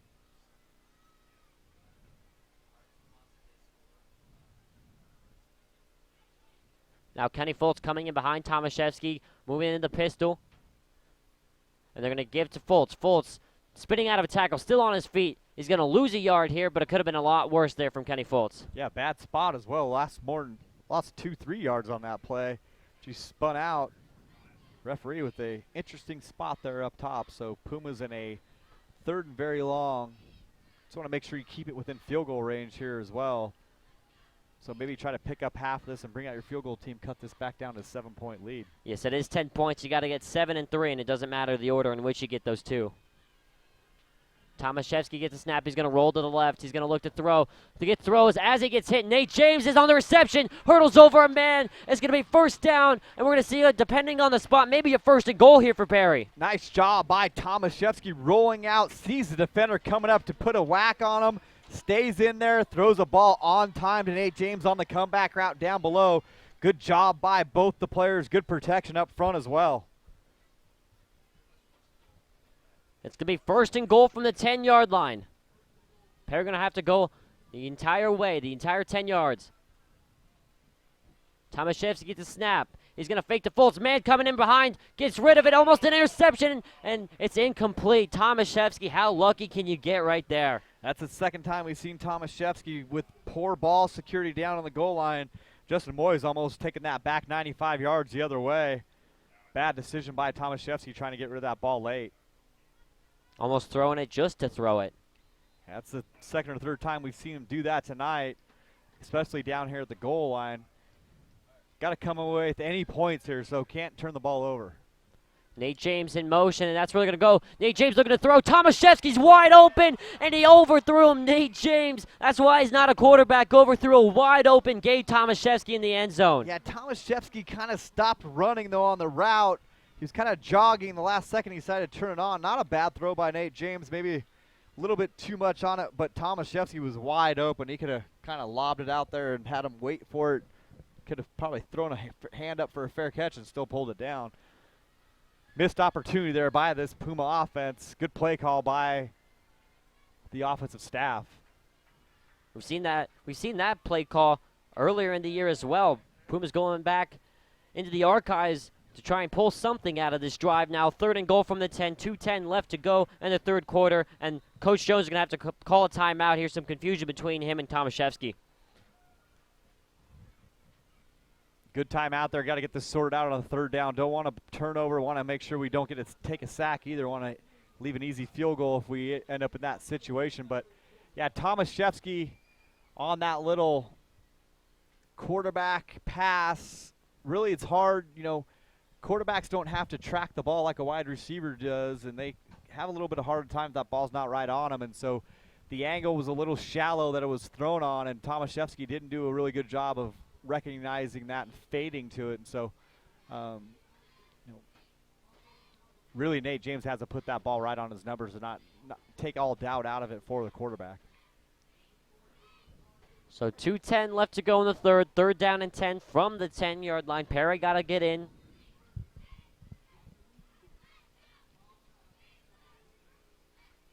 As a former coach, Brian, what are you drawing up here on 3rd and 10? You got to try to think they're going to bring pressure here. So the way they've been playing it, I like the screen inside. A lot of people don't run screens inside the 10-yard line, but it's one of those things where you have jumpy linebackers in this position. They like to come bring pressure. You make them pay for it with a nice little quick inside screen. But we'll see what Chaparral dials up here. Chaparral not ready. Pumas snap the ball. Tomaszewski throwing over to the far side. Nobody there. Incomplete. Pumas almost gifted a touchdown. Chaparral not blitzing really anybody. Nobody ready to go on the snap. Now it's 4th down. Pumas going to bring on the kick team. Yeah, Chaparral wasn't even set up offensively. They had 3 defensive linemen with their hands up in the air, standing up, looking at their quarterback. Tomaszewski needs to realize that and maybe notice it and just keep the ball and keep on running. Really not necessary to throw the ball there. The defense wasn't even in position to do anything. I was going to say throw it to the one person who was actually playing defense. It's going to be Zendejas on to kick now. 26-yarder, almost blocked, but is up and sails. They're saying no good. He pulled it. I don't know if that was a pull or a push, but it looked like it went through. We have a couple people down there that I don't know how he missed that. We're looking at the little delay on the internet here, and I don't know. So missed opportunity here by the Pumas. You would say missed opportunity, but we don't even know if it was really that. It looked like it appeared from at least our vantage point that the kick went through the uprights. Apparently not. Well, I mean, everybody at John Wren Stadium called it. They looked like it was good. Everyone in the stands, but the 2 most important people making the call did not see it like that. Barry's going to give to Greenberg straight out of the gate. And he's still on his feet, accelerating past the 30-yard line, now taking advantage of a wounded Perry defense post that controversial call. Yeah, 13-yard gain. Again, we're kind of looking at the angle on that kick, and he's kicking it from the left hash. It's a short field goal, and I don't know if they call it that that didn't cross the crossbar going to the right. I don't know. It looked clean on our little replay up here, so. Barry's going to give to Greenberg again. Greenberg accelerating, gets to the 40-yard line, and that's where he's going to be stopped on the carry.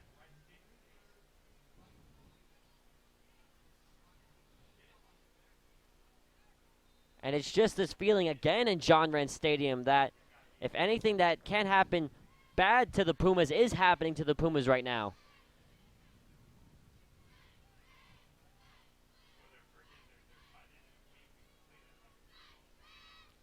Yeah, good take over here. Maybe can take some more risks. Some run blitzes have to come about from this Puma defense in order to kind of stop this gouge runs by Chaparral. The 2nd and 3, Mandel was on the carry. And it looks like the spot on the line judge on the far side, it looks like it's going to be enough for a Chaparral 1st down. Yeah, Nadell picks it up. Pumas getting up slow. Going to be another 1st down here for Chaparral.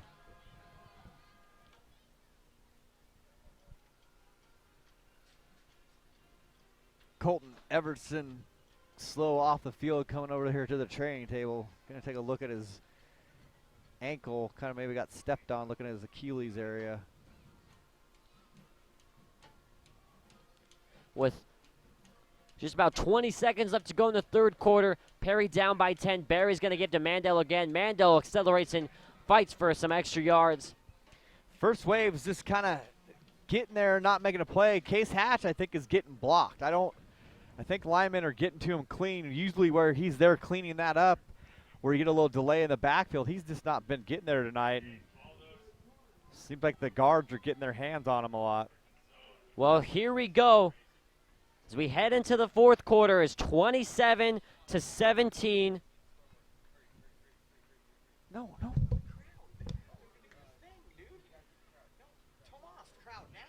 Second and 6 is going to be the play here.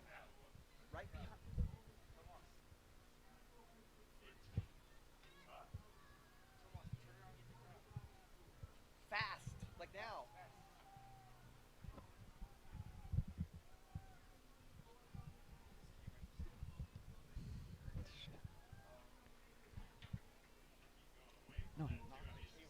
Perry down by 10.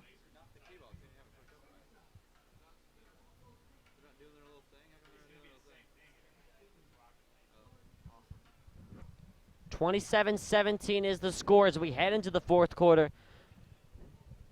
And we'll see what Perry can do here defensively. Maybe best case scenario, you're looking at causing a turnover, getting something going for the Pumas. You said they're going to have to take some risks sooner or later. Yeah, power run formation here by Chaparral. They're going to go straight ahead, brought an extra tight end. Good job by the Puma defense getting in there and hanging on for the Pumas. Number 75, Jacob Cross. Good tackle there from Cross.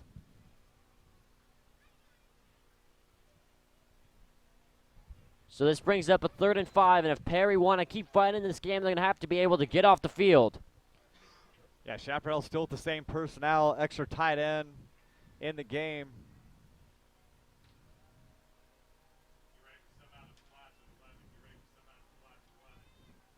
Man in motion to the right. Barry gets the snap, and they're going to give to Greenberg, and that play is blown up from the start. Guess who? Case Hatch on the run blitz gets there. Tackle for loss for the Pumas. Good stand here by the Pumas. Now got to get that offense going again after the last drive was nice, but kind of sputtered at the end. Kevin Perez is going to be back deep to return.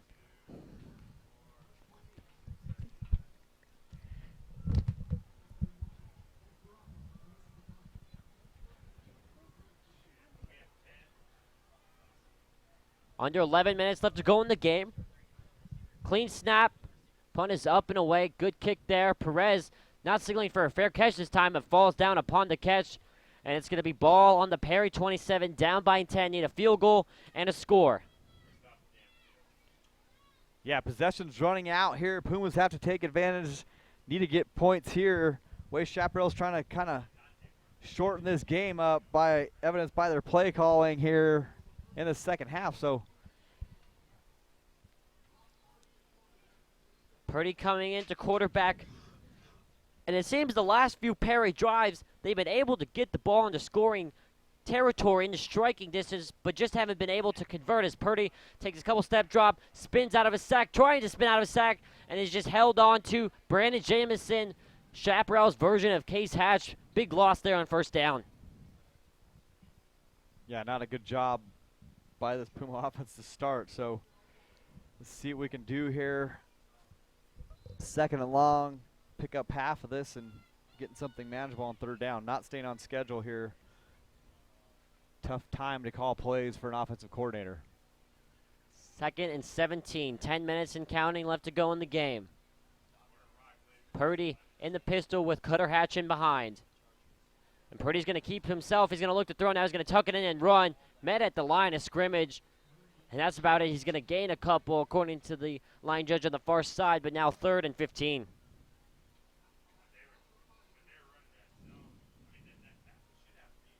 Third and 15, you think, in screen draw here? Maybe take a shot with Nate James one-on-one up top against Rashad Carter. One-on-one coverage, no safety help. I'd take my chances with Nate James here. Purdy's going to roll to the left out of the empty backfield set. Now trying to spin out of a tackle. Staying on his feet until he's brought down by 3 Chaparral Firebirds. 2 sacks on this drive, and Chaparral right now dominating Perry's offensive line. Gets no receivers open there. Kind of roll out left, double curls. It's just covered. Man-to-man coverage, a curl route's not a great play call. Unless the ball's right on time. The ball wasn't on time. That play's dead in the water if the ball's not out right when he comes out of his break. So now Perry, very dangerously, are going to be forced to punt almost from out of their own end zone. Definitely in the shadows. Yeah, that's where you run into trouble because it gives Chaparral good field position here. Basically, if they score, this game is effectively over if they score a touchdown. Clean snap. The punt is up and away. Not really the best of punts. It's going to bounce at the 40, now bounce back into play. And Chaparral are going to get the ball at the Perry 42-yard line. Great field position to start out. Perry are calling all their defense to make a huge stop. Yeah, just a 33-yard punt, kind of shanked off the side of the foot, a little roll punt. Didn't catch it clean, and so Chaparral in great position here to kind of make this a 3-score game if they get into the rhythm again on offense. Get an extra tight end in for Chaparral, going with Tanner Groff and Skipteris.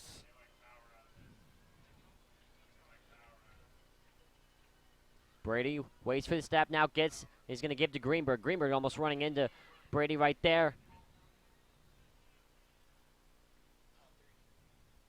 And it's going to be a gain about 4 or 5 inside the Perry 40 now.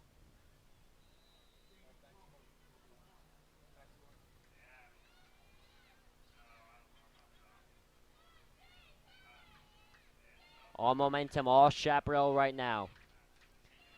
Chaparral doing a good job managing the clock, taking their time, getting the play call in.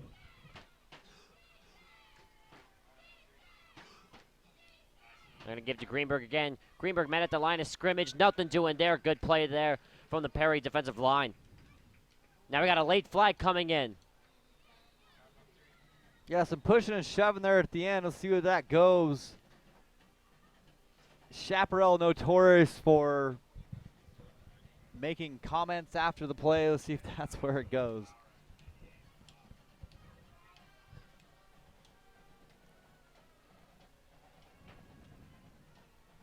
Head official coming in. And it's going to be against the Firebirds of Chaparral. Personal foul against Chaparral. So again, late little extracurricular activity after a nice play by the Puma defense. Noah Gregg kind of blowing that play up for a loss. Get taken back. It's after the play, so Chaparral going to be sitting on a 3rd and long. So Puma's got to play good defense here, make a tackle, keep everything in front of them, get the ball back to their offense. Just 7.5 minutes left. As you said, Chaparral taking their time. Clock started.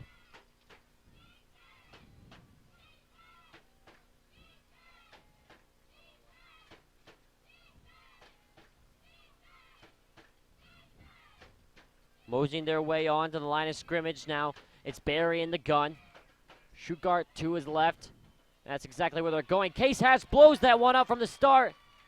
No whistle. They're saying he's still on his feet. He gets to the 50-yard line, and that's where he's down. We had a play like this in the first half. So this time they're saying he was never down. The ball's going to be at midfield. Still going to bring on the punt team. Good job by the Pumas. Another nice run blitz by the defensive linebackers getting there. Nice wrap up. Again, whistle not blown, but Puma's still making the tackle for a short loss. Prez back deep to return.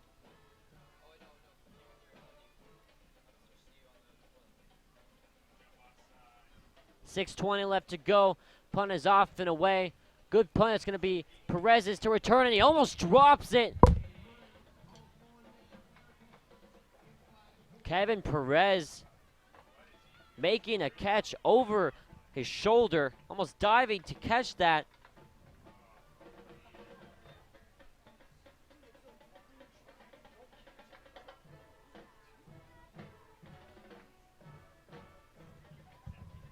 Perry are going to have the ball at their own 8, needing to drive 92 yards for a score. And if you're the Perry special teams, you want to see that ball wind up in the end zone. Perry with the ball should be starting at the 20-yard line. Yeah, simple rule, put your heels on the 10-yard line. If you have backup, you don't catch it. Not always executed, though. And that play going nowhere, losing a few yards there. It's going to be 2nd and long now for the Pumas. It's only a 10-point game.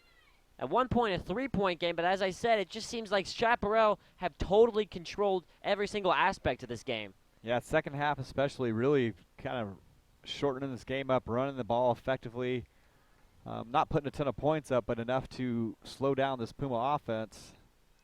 Purdy's looking to throw now, does. He finds Dallas Creel. Creel gets to about the 10-yard line. That's where he's going to be tackled. Yeah, pick up about 6 yards. Puma's going to be sitting at about a 3rd and 7 here. See if they can convert.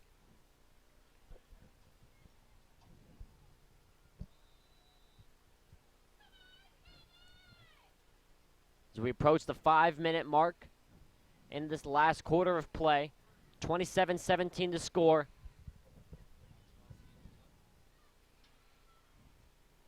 Kenny Foltz in motion here on 3rd and 6. Brock Purdy's going to roll now, flip to the other side, now fake, now throw on the right-hand side. Really nobody there. Puma sideline saying he caught it. We're waiting for the official from the line judge, and they're saying he did catch it. Dallas Creel on the catch at the 30-yard line. First down, Perry. Great concentration by Creel. Nice job by Dallas Creel. Not really a very advised pass, but Dallas Creel goes down and gets it, stays in bounds, both feet. Great job by the senior receiver. That keeps the Perry drive alive, and it's Purdy, and he's going to give to Foltz. Foltz breaks past the first line of defense, spins out of another tackle. He's going to gain about 6 yards here on the carry. Chaparral, a really good tackling team. They wrap up real well. They're not really letting a lot of extra yardage. I've seen Foltz break through some of those arm tackles, got through a couple defenders, but DB's coming up and making a nice tackle. Mason Drake with a good job there.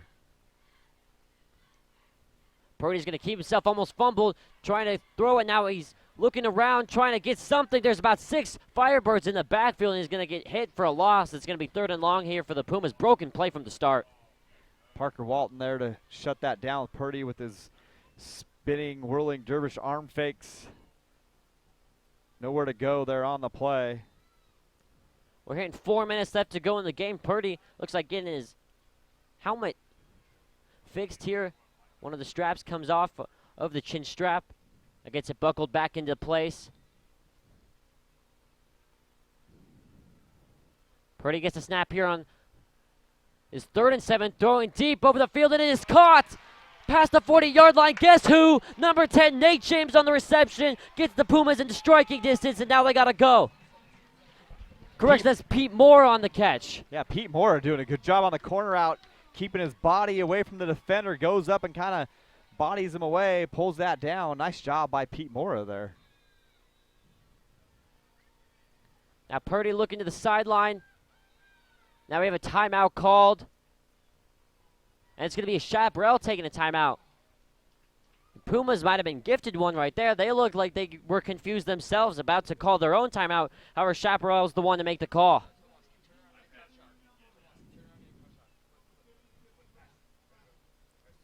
Ball on the Chaparral 34, 3:32 left to go. Perry taking their time, and right now, as we take a look here at the crowd here at John Wren Stadium,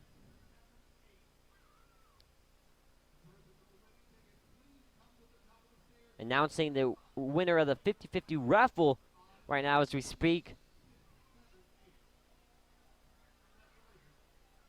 Both teams retaking the field, and the story right now is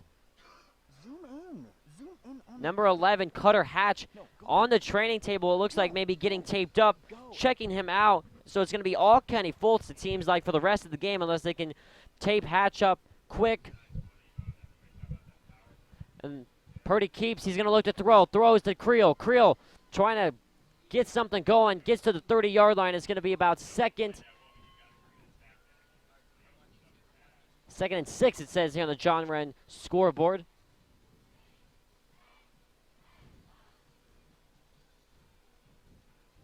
Purdy keeps himself, throws deep over the left side, looking for Creel, having to look over, switch shoulders, and it's incomplete. Yeah, not an easy thing for a receiver to do when that ball's in the air, track it. Creel not able to run that one down. Again, Puma's in a third and long situation. 3rd and 6, definitely 4 down territory, late to go in the game, down by 10 points. Perry with 2 timeouts. And looking at the personnel on the field, especially for you, Bernier, there's one big player missing. Yeah, maybe injured. I don't see him anywhere even near their coaches. So They're going to throw deep over the middle. Diving catch, it is caught. It's Brody Vossler. And they're saying incomplete. The back judge saying he dropped it. Incomplete. It's 4th and 6. yeah, kind of bobbled it on the way down there. Vossler not able to hold down. Good effort. Not a bad ball by Purdy. Puts it down inside, and Vossler not able to make the play. Just kind of lose it at the last second there. Pumas now down to their 4th down play. Got to come up with the conversion, or this game is effectively going to be over. So here we go. 3:01 left to go in the game. 4th and 6 from the Dobson 30. Still no Nate James on the field. As you said, could be injured. Purdy, and we got a timeout. It looks like we're going to have a timeout Perry here. No, there's going to be timeout Chaparral. So Chaparral killing their last timeout. 3:01 left to go in the game. 4th and 6. And we're scanning here for Nate James. I don't see him anywhere on the sideline in the huddle. I don't see number 10 out there right now. Yeah, it's hard when your playmaker's not in the game, and so Nate James not down there on the sideline, not on the training table, so be curious to find out where he may be. This is where we need a sideline reporter.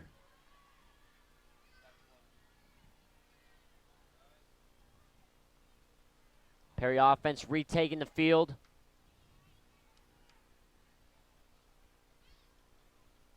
Without number 10. That's a huge deficit. Chaparral sideline on the far sideline getting pumped up. Purdy looking to roll. Now he's looking to throw. He's going to throw deep over the right side into double coverage for Brody Vossler. Jump ball and is intercepted. Chaparral intercepted. Now he's looking to run from deep in his own end zone. Not a smart play there. Looking to add a couple. Now we might have a safety. No, since he brought it out and he made contact in the field of play, they're going to put it where his forward progress was, but it should be about the 1 yard line. I don't know where they're going to put this at. He's got it way out there at the 4, and that's in an inaccurate spot. Rashard Cotter intercepts the pass. Purdy right there taking a shot, throwing a ball up, a jump ball into double coverage in the end zone. Yeah, definitely covered, but I'm not sure how does ball end up at the 4.5 yard line. I'm not sure on the spot.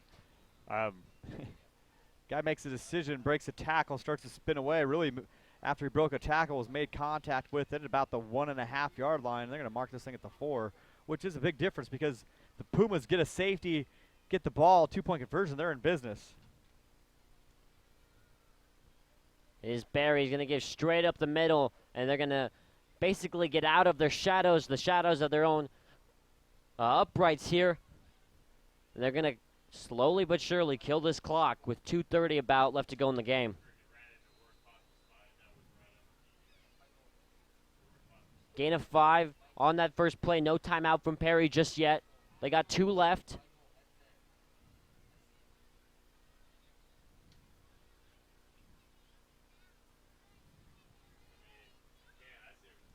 Grayson Berry.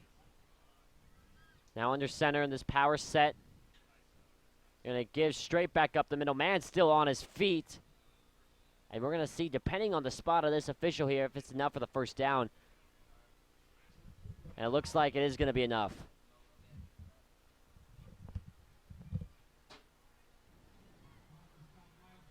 It's gonna be a first down Chaparral. 1:59 left to go in the game. Perry down by 10. Effectively, you're going to need a miracle here.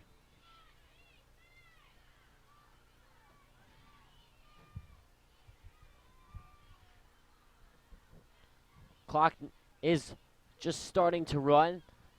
Post first down.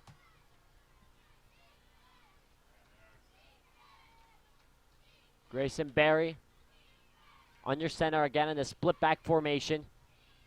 Perry going to need a forcer turnover here. Handing it up to Schuckart. Schuckart gets some good yards there, 6 yards. We've got a timeout coming from the Perry side. It's going to be a Perry timeout.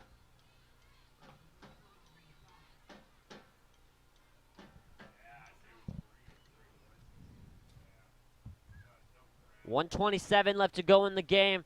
Perry called their second timeout of the half. And they need something. The Pumas need something.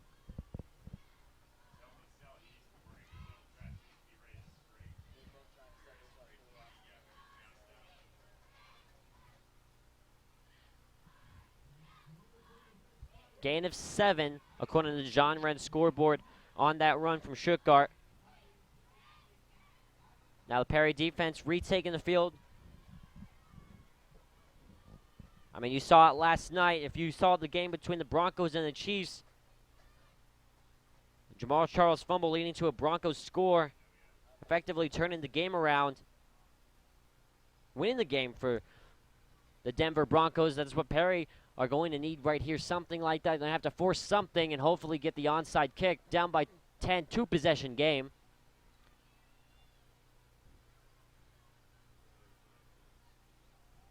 Stuttgart breaks through, has one man to meet, beats him, but his tackle from behind, good come from behind tackle. It's a first down at the 40-yard line.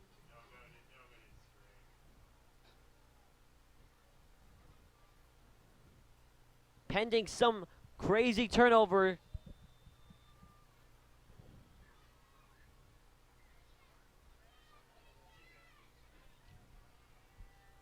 Clock running now, down to 1:10. And it looks like, unless a miracle at John Wren Stadium, this one's all but over. Barry takes a knee. Coach Jones is going to call a timeout, his last timeout.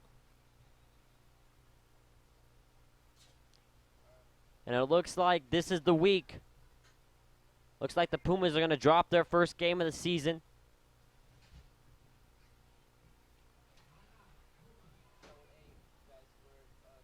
And the start of this game is really where they enter the gauntlet. They start playing some sectional teams. This is all preseason. It was talked about how difficult Perry's schedule is. We talked about even why they're playing Chaparral homecoming, their homecoming game, especially when you're supposed to beat. Traditionally, you're supposed to be able to beat your homecoming game opponent fairly easily.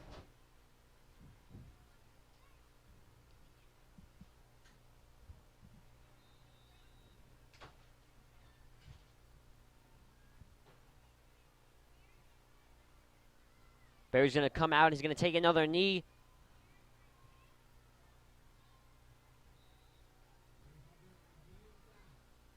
So this historical aspect of the Chaparral Perry, 6 meetings, this being the 6th, and it looks like Chaparral is going to improve to 6-0.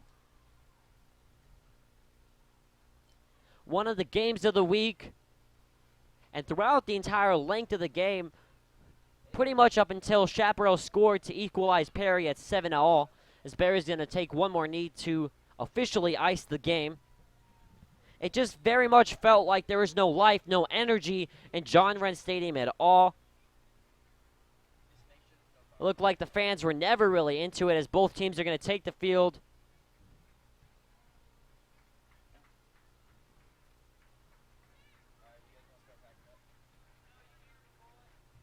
Three, 2, 1. That is it from John Wren Stadium.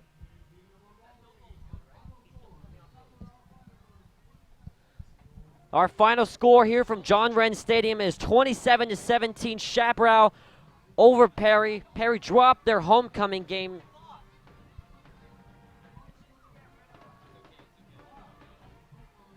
Fireworks going off here at John Wren Stadium, despite the loss for Perry.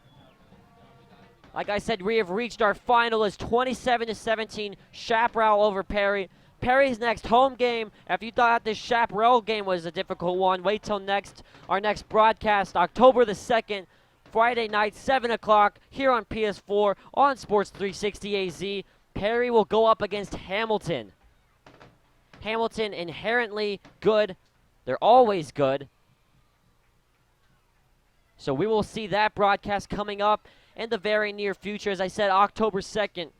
I'm Jordan Palacio for Brian Bernier and everybody here involved for this PS4 staff. We're signing off for tonight. We're wishing everybody a happy and a safe night. This is PS4 signing off.